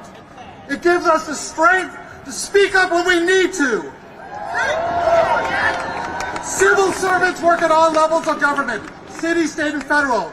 Whether you're applying for a building permit, signing up for Social Security benefits, or filing a complaint because you're worried about your drinking water, government workers are here for you. Whether you are a small business seeking loans, a school applying for grants, or you need help in accessing health care, government workers are here for you. And it does not matter how much money you have, whether or not you can afford an expensive lawyer, or what political party you belong to, or who you know. A merit-based civil service means that government is for everyone. We are nonpartisan, and we are here to serve you. But that is not the vision of public service we're seeing right now in Washington. This administration tells us to buy Teslas from the White House lawn, holds ticket-only dinners for billionaires to do sales of their personal cryptocurrency, and uses the Justice Department and the IRS to go after those who disagree with them. This is wrong! The government should not be for sale or for self-enrichment. And justice is only justice if we're all treated equally by the law. And this administration does not care about the needs of our families and communities. They're gutting federal agencies that provide grants to underfunded schools. They're firing scientists that protect our air and water, laying off Social Security workers, and much, much more. And they propose budget cuts that can only work by cutting more things like Medicaid. They treat our institutions and our safety net like an abandoned house that they can move for parts to pay for their tax cuts. John's going to change his battery, but we will be right back, so do stay tuned with us. Ripped off the wiring and the plumbing and ripped off the roof. We're the ones that still have to live in it. Well, guess what? We don't want our house torn down. We need these programs and safety nets. We need funded schools, clean water, health care, retirement, and more.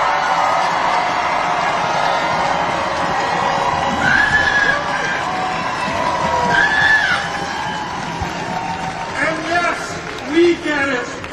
We are here in this moment because there are real problems. There are many people left behind. Multiple years of high inflation, fewer and fewer good jobs, housing shortages, underfunded schools, crumbling bridges, struggling transit, and more. There is legitimate frustration with past promises that have not been met. The tragedy here is that government workers can help fix the problems.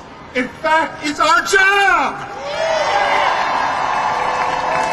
When city councils, state legislatures, and the United States Congress pass new laws or budgets, it's our job to make them happen.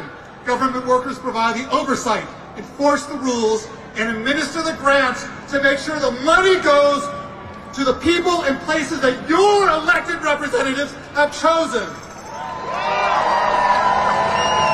And the great As you can hear, there's still a lot of energy here at the rally.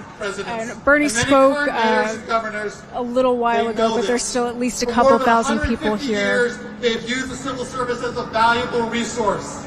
Government workers have decades on-the-ground experience with businesses, schools, communities, and more.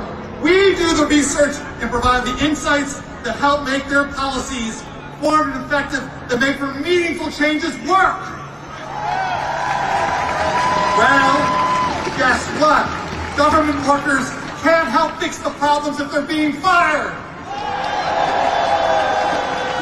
And government workers can't fix anything if they're being bullied and stripped of their bargaining rights.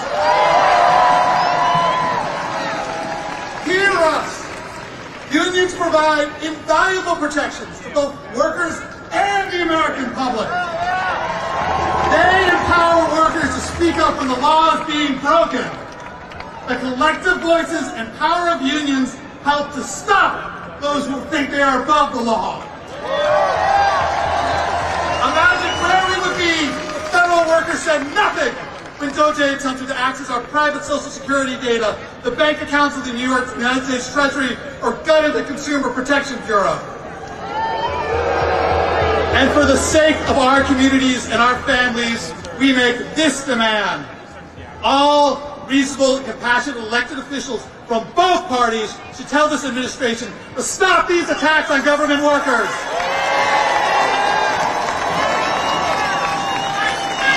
To stop cutting agencies without a plan. To stop forcing out workers because they refuse to break the law. To stop attempts to strip workers of their collective bargaining rights. And we demand that compassionate leaders from both parties work with the civil service. Government workers are not opposed to improving efficiency or making needed reforms. We welcome them. And by working together, we can make meaningful changes without tearing down the house or firing thousands and thousands of workers. We can help you find savings by still providing those essential services and functions that make us a strong and vibrant nation. In closing, there is no deep state. Government workers are only here to serve everyone and to follow the law. We are not the enemy. We can help fix the problems. Work with us. We will help. Thank you for your time and for listening. Okay, John is going to change the battery now, so again, stay tuned. We'll be right back.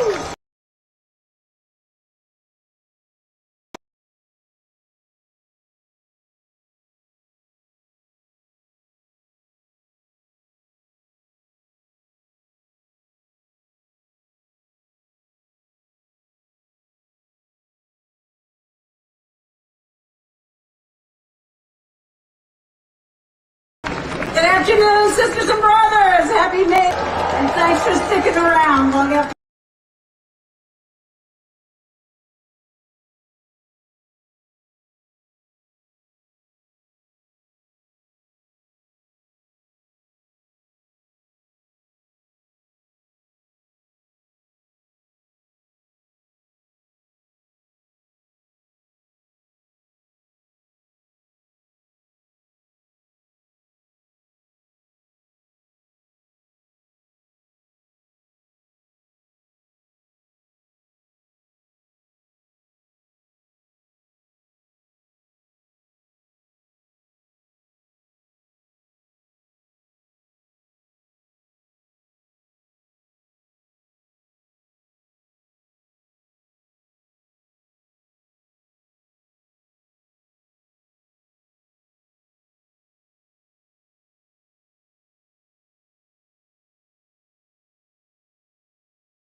Living in abject poverty and account for 75% of recipients of benefits. Fraud is minuscule. Future funding shortfalls are not dire. And the remedy is such a simple fix. Just like Bernie said, raise the cap, make the millionaires and billionaires pay their fair share. No privatization, no layoffs, no service and benefit cuts. 61 million retired Americans rely on Medicare for access to doctor visits, wellness care, and treatment when they get sick. It has extended the lives of millions and kept us out of bankruptcy. We paid for this too, and we are not giving it up. It should be expanded, not cut. And then there's 8 million seniors who rely on Medicaid to cover some of the costs of Medicare, home care, nursing home care, and so many other supports. It provides basic health care for millions of disabled Americans, and more than 31 million children. And believe me, if there's anything seniors care about more than their own well-being, it's that of their precious grandchildren. None of this is waste, fraud, or abuse. It's the bare minimum a society should deliver for its people.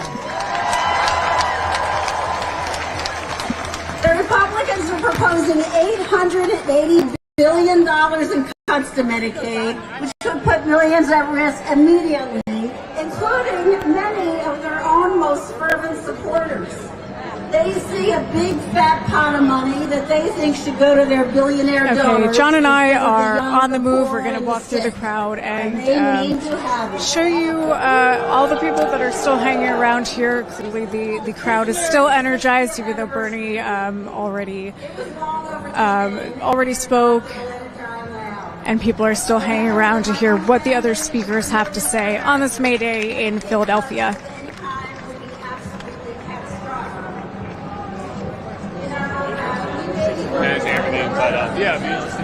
For everybody who has been watching our live stream of Bernie Sanders Fight the Oligarchy tour out of Philadelphia today, thank you for following along with us, and please do consider becoming a paid member of Status Coup.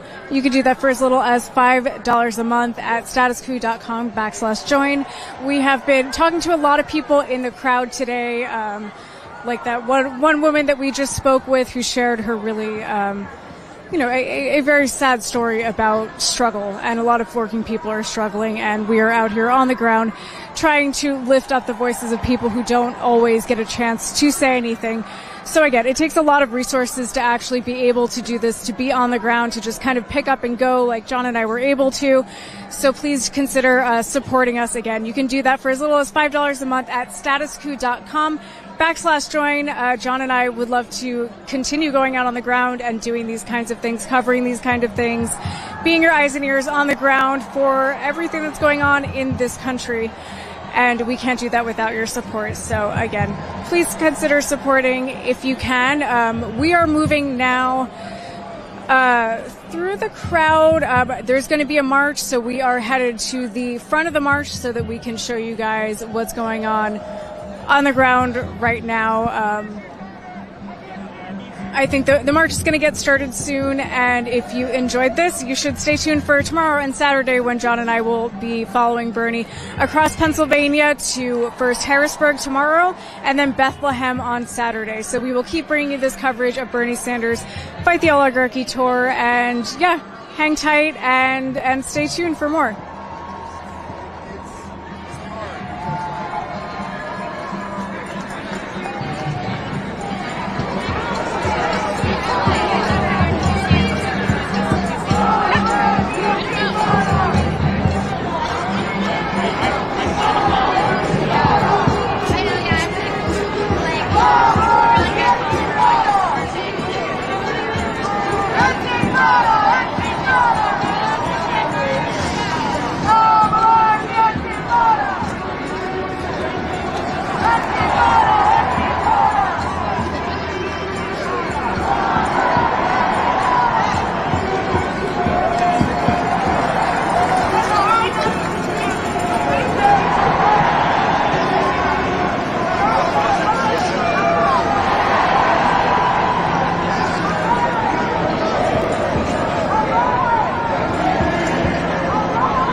So some good news, some good Philadelphia labor news right now.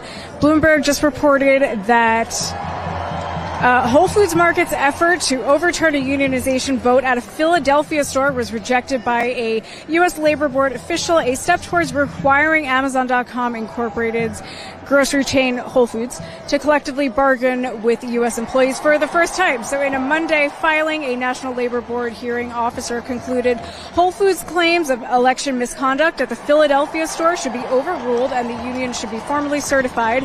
Workers at the store voted 130 to 100 in January to unionize with the United Food and Commercial Workers. Whole Foods has argued that the results should be overturned, alleging the union made promises and provided free election day car rides that prevented a fair election, and that a ruling by the agency's Democratic members deprived Whole Foods of its rights. The union has denied any wrongdoing. All of the objections are without merit, and the NLRB hearing officer said in a report viewed by Bloomberg News, Whole Foods did not provide any comment to Bloomberg for this piece.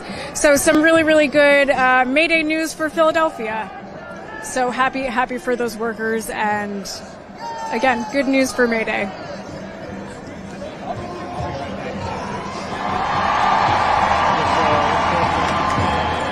See anybody want to interview?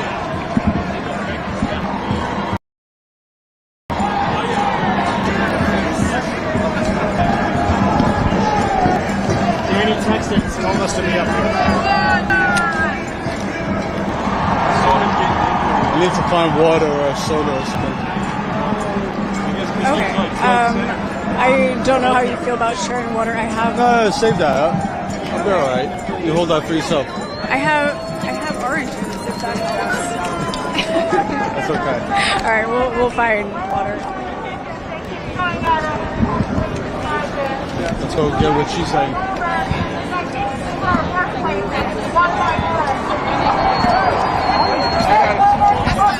We need to start by running our own workplaces. That means building your rules with your coworkers, not bowing down to the political agenda of business unions, but forming autonomous units on your own.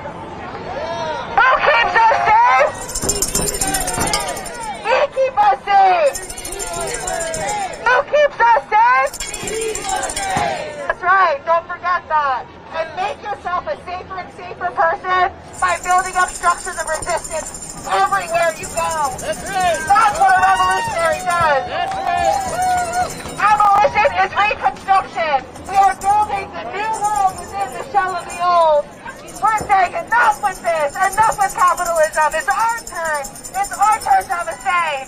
This is the revolutionary struggle for a share of power. Our values matter too. You can't have democracy if there's feudalism in the workplace. That's right, feudalism bad. Bosses and landlords don't seem to get that. Citizens from it. How many of y'all are in unions? Oh yeah. How many of y'all feel like you have a voice and a share of power in your union? Join the IWW where everyone has voice.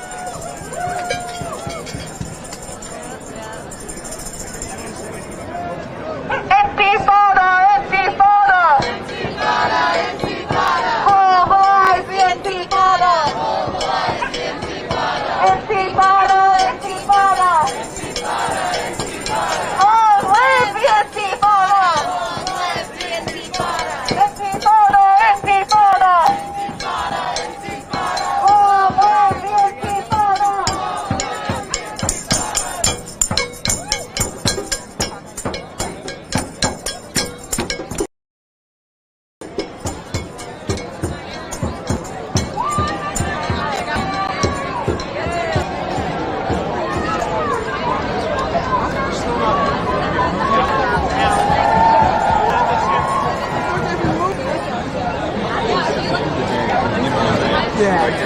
Hey! I got set up by my roommate. I had a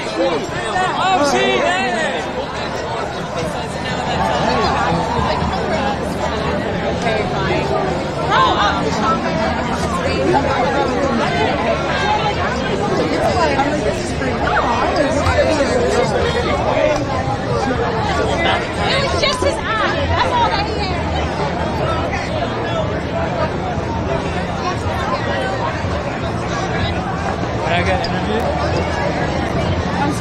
That's good. Do you want to talk with us? No, I'm kidding. Oh. We'd be happy to interview you. I don't think I'd be a very interesting.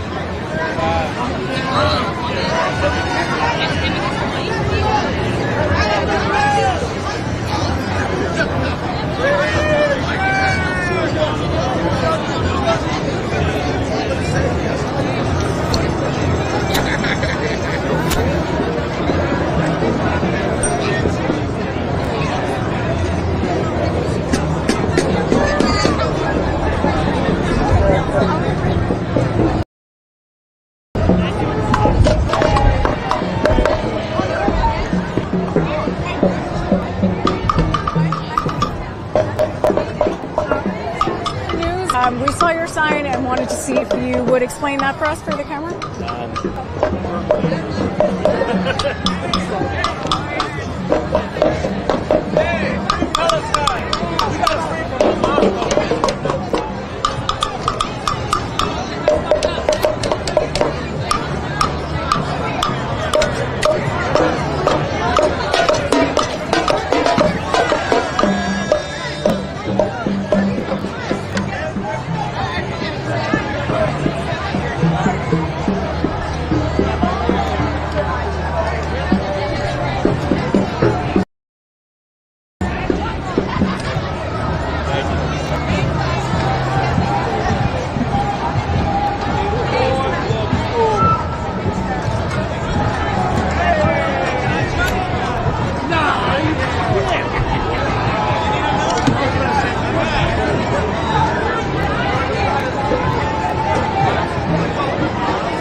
John and I are at the front of the march right now, which should be getting started any minute now, I think. There are still quite a few people out here. There's at least 1,000 people out here, probably more. It's a little hard for me to see since I am so short, but there's a lot of people here. It looks like the march is getting started now.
not as familiar with Philadelphia as I am New York City, but I do believe the march is in South Penn Square right now. United will never be defeated. The workers united will never be defeated. The workers united will never be defeated. The workers united will never be defeated.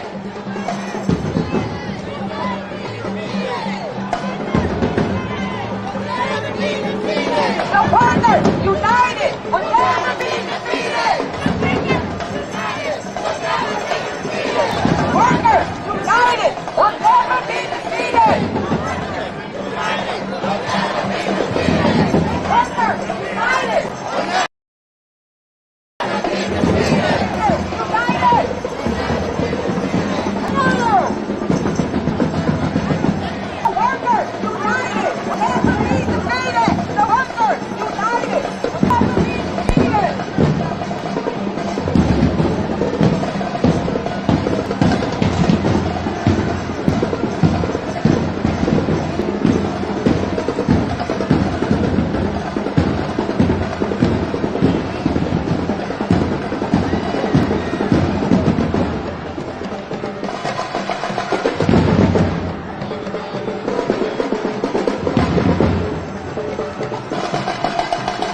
Watching the live stream. This is Ashley, Status Coup News, and John Farina on the ground in Philadelphia. We were out here covering Bernie Sanders' Fight the Oligarchy tour, which made a stop in Philadelphia.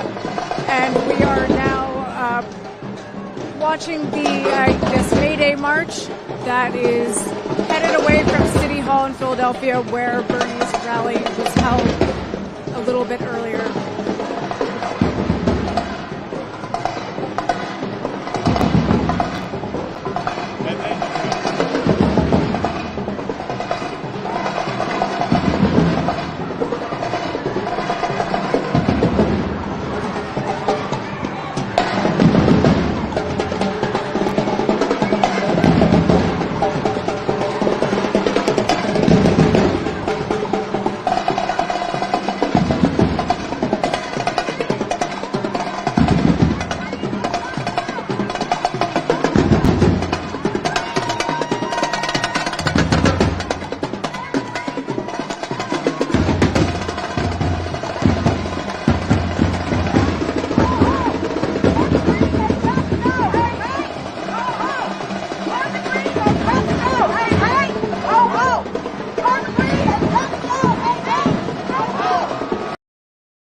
see, this is a very large march, tons of energy still. Bernie Sanders spoke a while ago now. There were several speakers that spoke after him, and again, there's still a lot of energy with this crowd that is marching down in downtown Philadelphia. Let's got to go!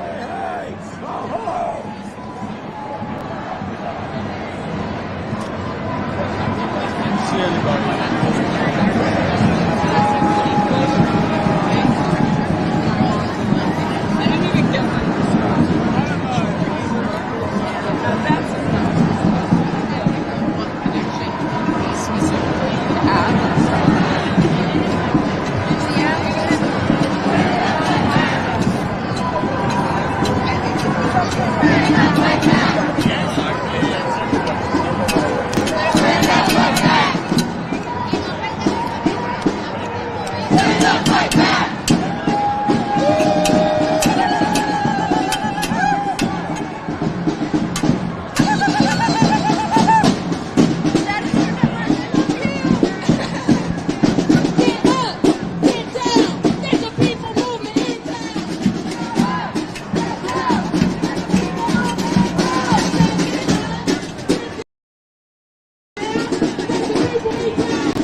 John and I are trying to take a shortcut so that we can get back to the front of the march.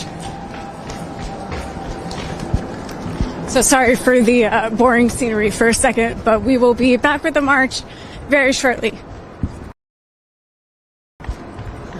Bye.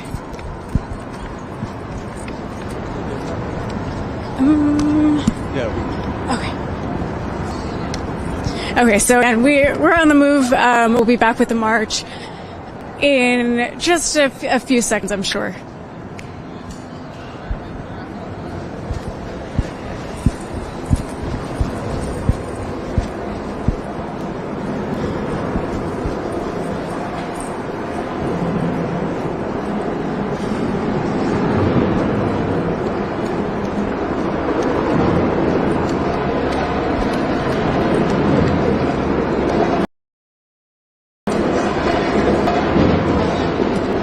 Okay, sounds like we are back. You guys selling drinks? Yes. Yeah. Water and donuts for lunch, my brother.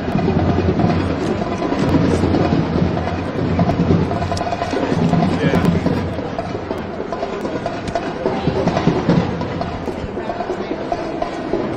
There you come back.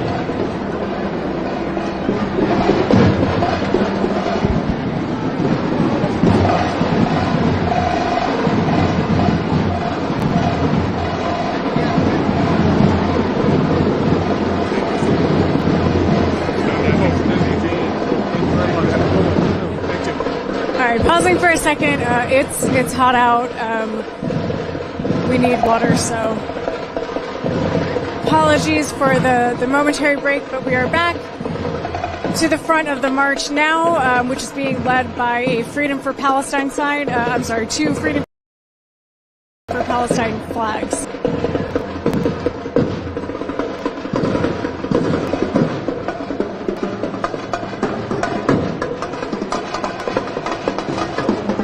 As you can see, there's still a really large crowd headed down downtown Philadelphia.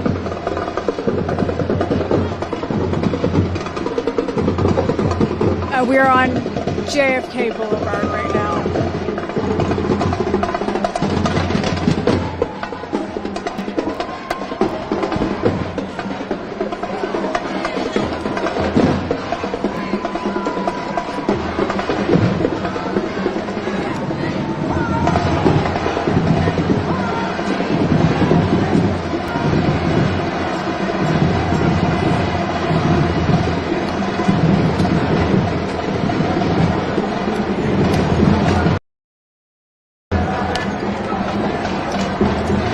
I'll see you tomorrow. All right.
I'm sorry, I'd rather not. Okay. No, you're good. Thank you.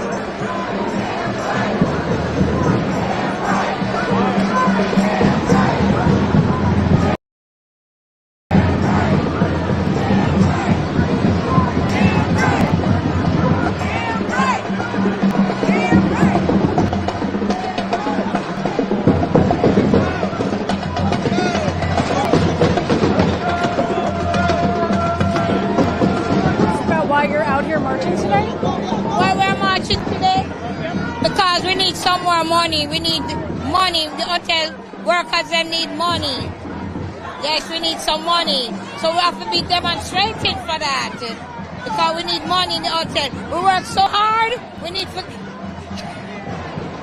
work so hard, so we need some money. I appreciate that. So you're here for workers' rights? Yes, we're demonstrating for workers. Yes, we work hard in the hotel industry, so we need money.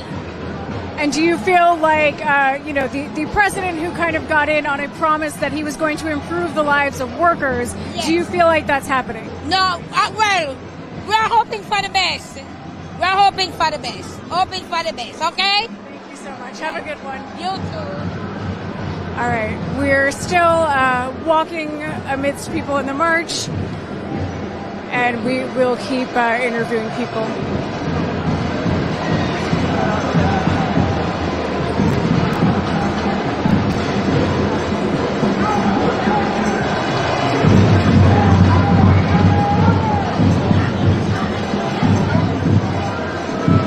So the march is going down Broad Street right now in downtown Philadelphia, and I can see up ahead we're on Broad Street and we're about to cross over Cherry Street.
you were one of the first speakers here today, correct? I actually spoken. My colleague, Reverend Greg Edwards, did. I can give you this number.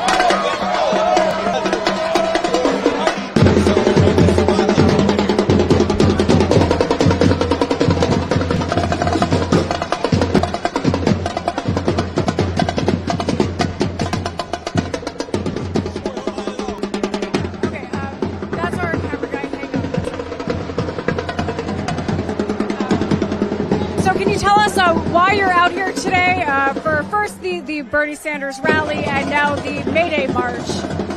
So, my name is Nicholas O'Rourke. I'm a member at large of the Philadelphia City Council and also the pastor of Living Water United Church of Christ. I'm out here because it's Mayday, International Workers' Day.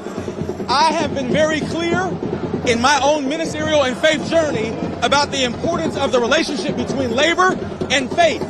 Both of them together have been able to achieve incredible feats as it relates to winning rights and needs for the people.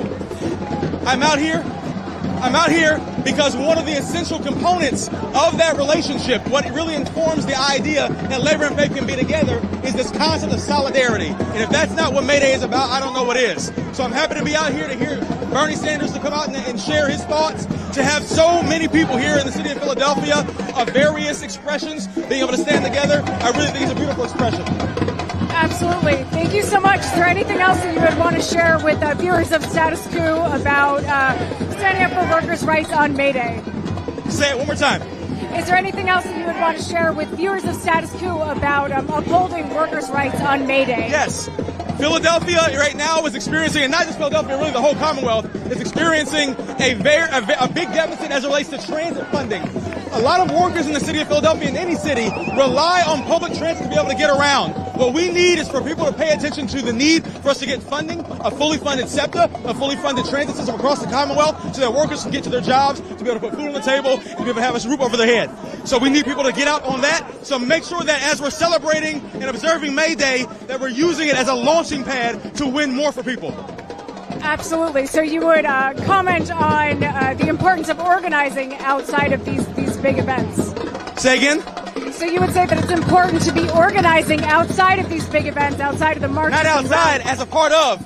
These are used. Actions aren't just actions in terms of displays of power. They're to be leveraged to be able to build power, mount it up, and be able to accomplish things a part of a goal. These things are a part of a trajectory. So yes, we need to be using this to be able to achieve what we need for our folks on the back end. And then we need to reorganize and do the cycle all over again. That's how it works. Absolutely. Thank you so much for speaking with us. Thank you so much. Appreciate you. Yeah, have a good one. Thank you. All right. The march is stopped right now. I'm sure it's going to start up in just a minute or so. We're still on Broad Street, crossing over Race Street.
So there's a helicopter and police drones still lingering over the march right now as the march it continues to move forward on Broad Street.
So we're waiting to see if something's going to happen over here.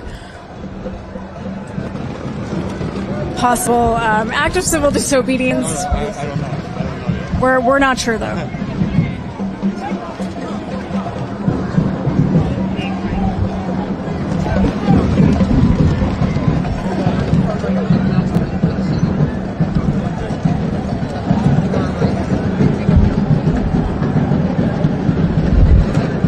You into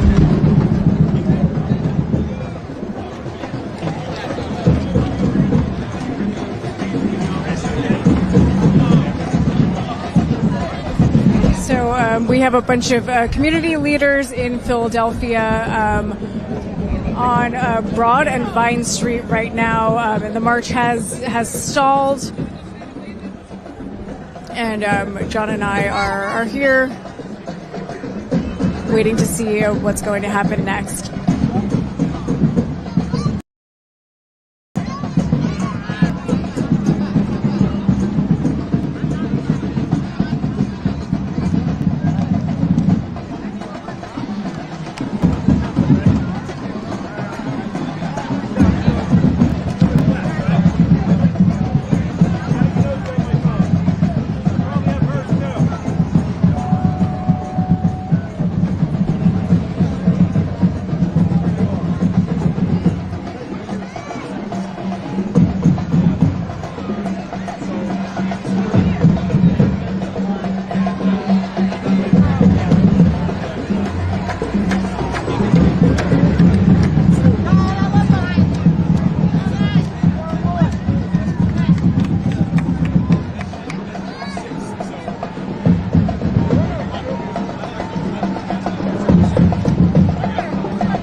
Keep on talking, marching up the freedom land. I'm gonna let nobody turn me around, turn me around, turn me around. Ain't gonna let nobody turn me around. I'm gonna keep on talking. We're trying to get a sense of why people showed up today. Would you mind talking to our audience about why you're here? I'm just here for my mom. For your mom? What is your mom? My mom works for the union. So she's helping. She goes around helping the buildings with fighting for, getting money, right? And, their schedules and everything. It's really nice that you came out to support your mom with a very cute young child. It's a long day. Yeah, I have been waiting for hours for this to happen. It's finally here. I'm ready for it. Were you at the Bernie rally earlier? I wasn't, but I know my mom did this last time where they locked her up and everything. We were out there. It was even bigger crowd than this last time. So, yeah, this is pretty. I'm shocked at how small the crowd is versus last time, but we're doing it again, part 2. Yeah, part 2 for sure. We've been asking people in the crowd, what they think of everything that's been happening since, the first, 100 days of the Trump administration. You're out here supporting workers' rights. How do you feel about workers' rights and, the kind of promise that the Trump administration had of uplifting working people after 100 days of him being in office? Honestly, as much as I can do with helping and supporting, I just try as much, with my mom being in the union, and as she's able to, tell me what they have, with stuff like this, protesting, rallies, anything of that I can be at, I try to support because, we want better, we need better, and that's just the most thing that I'm going for. It's okay. Is there anything else that you would want to share about your mom's work and everything that you guys do? Because clearly you're a union family, so. I don't even really know what to say. Just, thanks, Mom, for going and doing what you're doing, Francine Easton, go you. Thank you so much. That's very sweet. Thank you, guys. Okay, we're still on the ground at the Mayday March in downtown Philadelphia. That is going down Broad Street.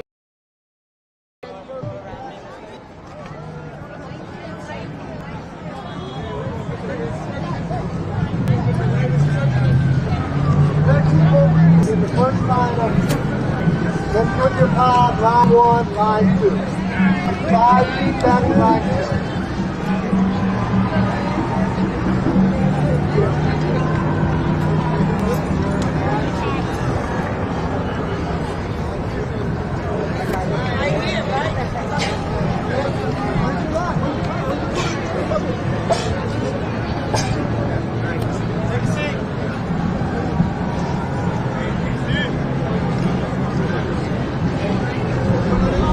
So we are, again, on Broad Street right now in Philadelphia, Broad and Vine Street, where it looks like leaders of the community in Philadelphia have lit arms and are in the street.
Just let them know I'm changing the battery again. John's going to change his battery, and we will be right back.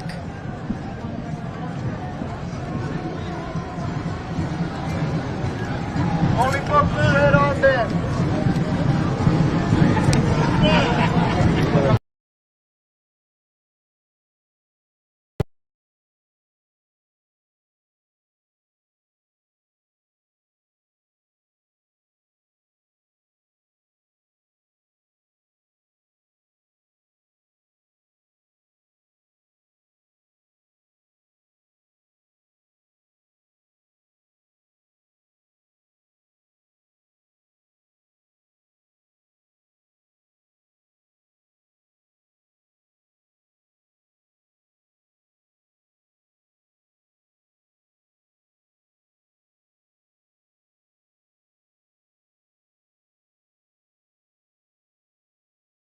Maybe not.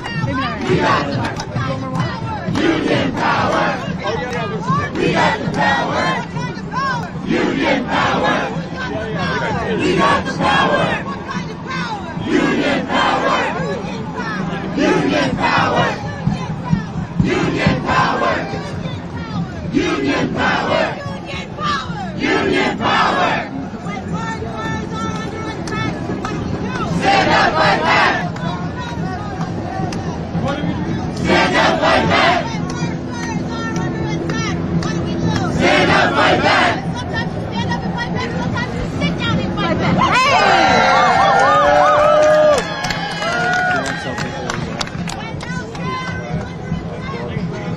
Stand up like that!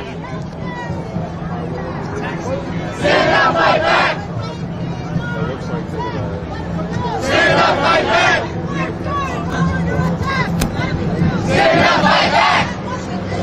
So the march has stopped on Broad and Vine Street, and as you guys can see if you're watching the live stream, leaders from the community and rank and file union members have linked arms and are blocking the entrance to the highway right now, and it looks like they are planning on arrests happening. I can see some local police over to my left, so we're gonna hang here and wait and see what happens. Union town, hands up, sit down.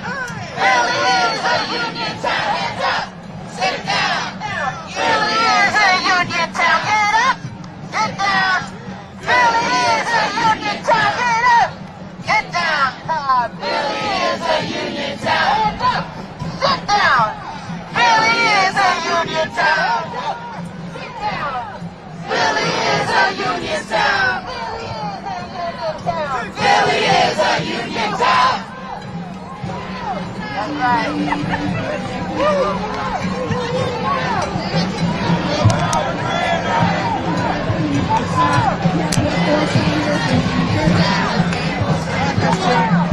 Union makes us strong.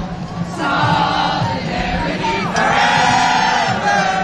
Solidarity forever. Solidarity forever. For the union makes us strong.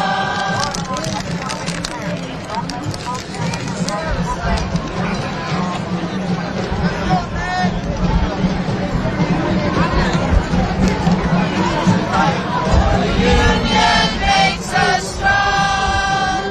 Solidarity forever.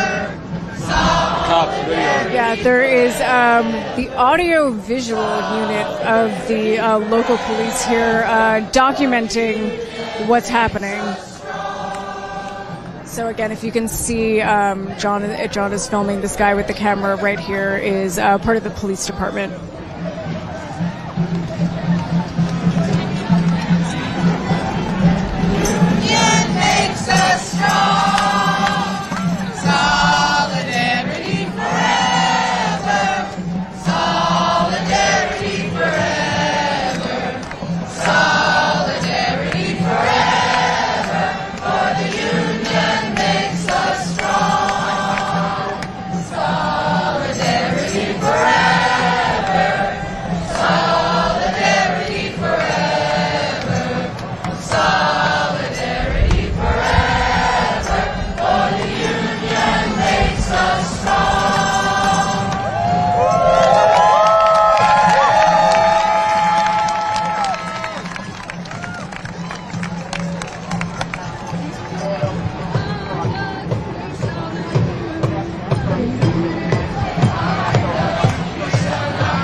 No one can hear you! Get what he said. I'm blocking you!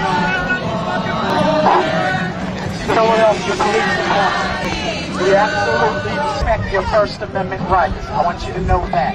But we have to open up the street. So I'm asking you to move to the sidewalk. So, this member of the police is saying that he respects everyone's First Amendment rights, but they have to open the street up. Together, we shall not be moved. We rock this road together, we shall not be moved. Just like a tree that's planted by the waters, we shall not. Again, a warning that if they don't move, if the protesters don't move, they're going to start making arrests. We shall not be moved. Philly is behind us, we shall not be moved. Just like a tree that's planted by the water, we shall not be moved. We shall not be moved. People are behind us, we shall not be moved. Just like a tree that's planted by the water. So again, the march has stopped on Broad and Vine Street. Everybody just back up for me.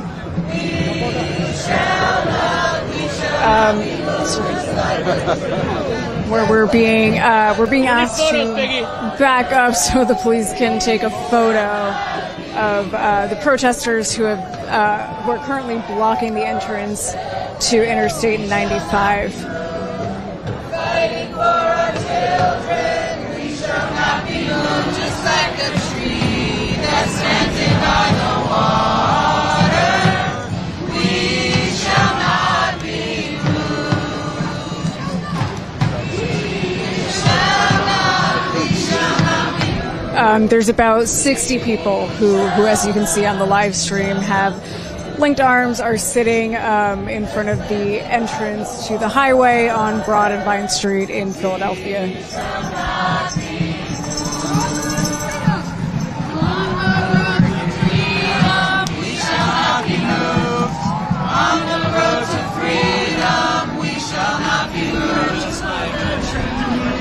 Planted by the water, we shall not be moved. We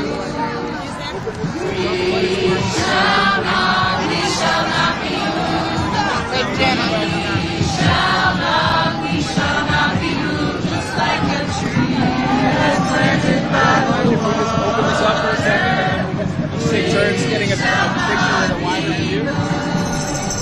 What do you want to do? Like if everybody moves back, we can get a picture with a wider view. Okay. We get a better shot. Like, yeah. we shall not be moved. Just like a tree that's planted by the water, we shall not be moved. Just move down just a little bit. We shall not be moved. We shall not be moved. That's planted by the water. We shall not be moved. We shall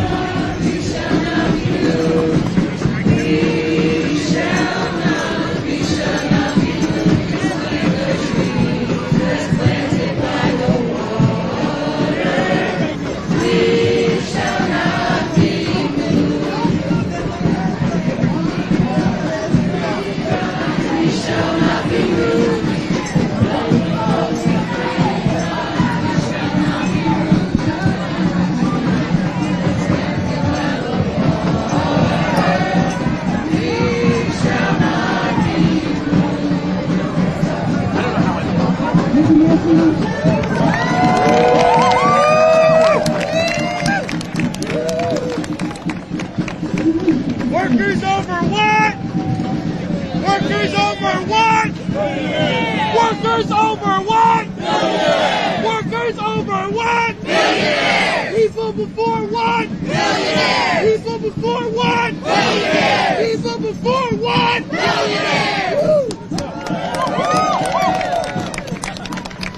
Immigrants before what? Immigrants before what?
All right, so the police department has come back with their bullhorn. We're going to try to get closer.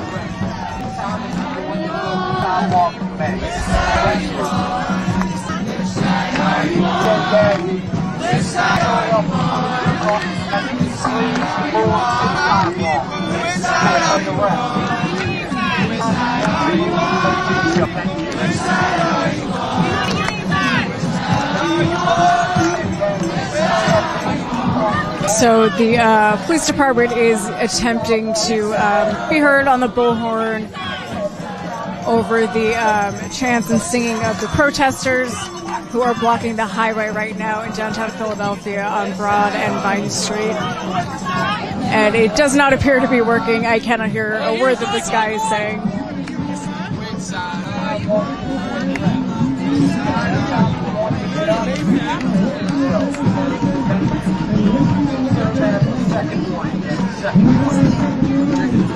So what I got from this, All we hear is oink, again, second warning apparently.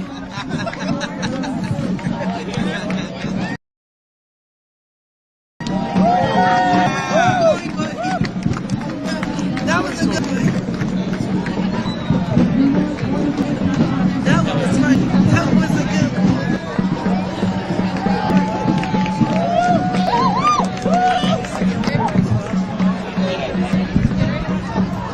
When they get a release the video on this? It's being live streamed right now.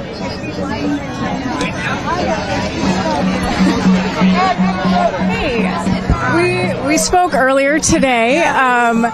Do you have any thoughts about what's going on right now? Do you want to share with people how it feels to be risking arrest right now? It feels good. I'm a little tired, but it feels good. No, it's whatever it takes to get what we need. It takes hard work and dedication. It takes us to be sitting out on the street. If we got to lay out every week, we're going to do it to get a better life, and we're going to get equality and better work, and we're going to do anything we have to do. So if we have to be out here, I'm out here. No matter if I'm tired, no matter if I'm sleepy or thirsty, because I'm thirsty right now, but no matter if none of that. I wouldn't take it. I got to go to bed from 2. So, but no, we deserve it. We are the people. We work hard for these billion-dollar corporations, and we don't get nothing, We want to have money left over to give to our generations, and it's no more of that,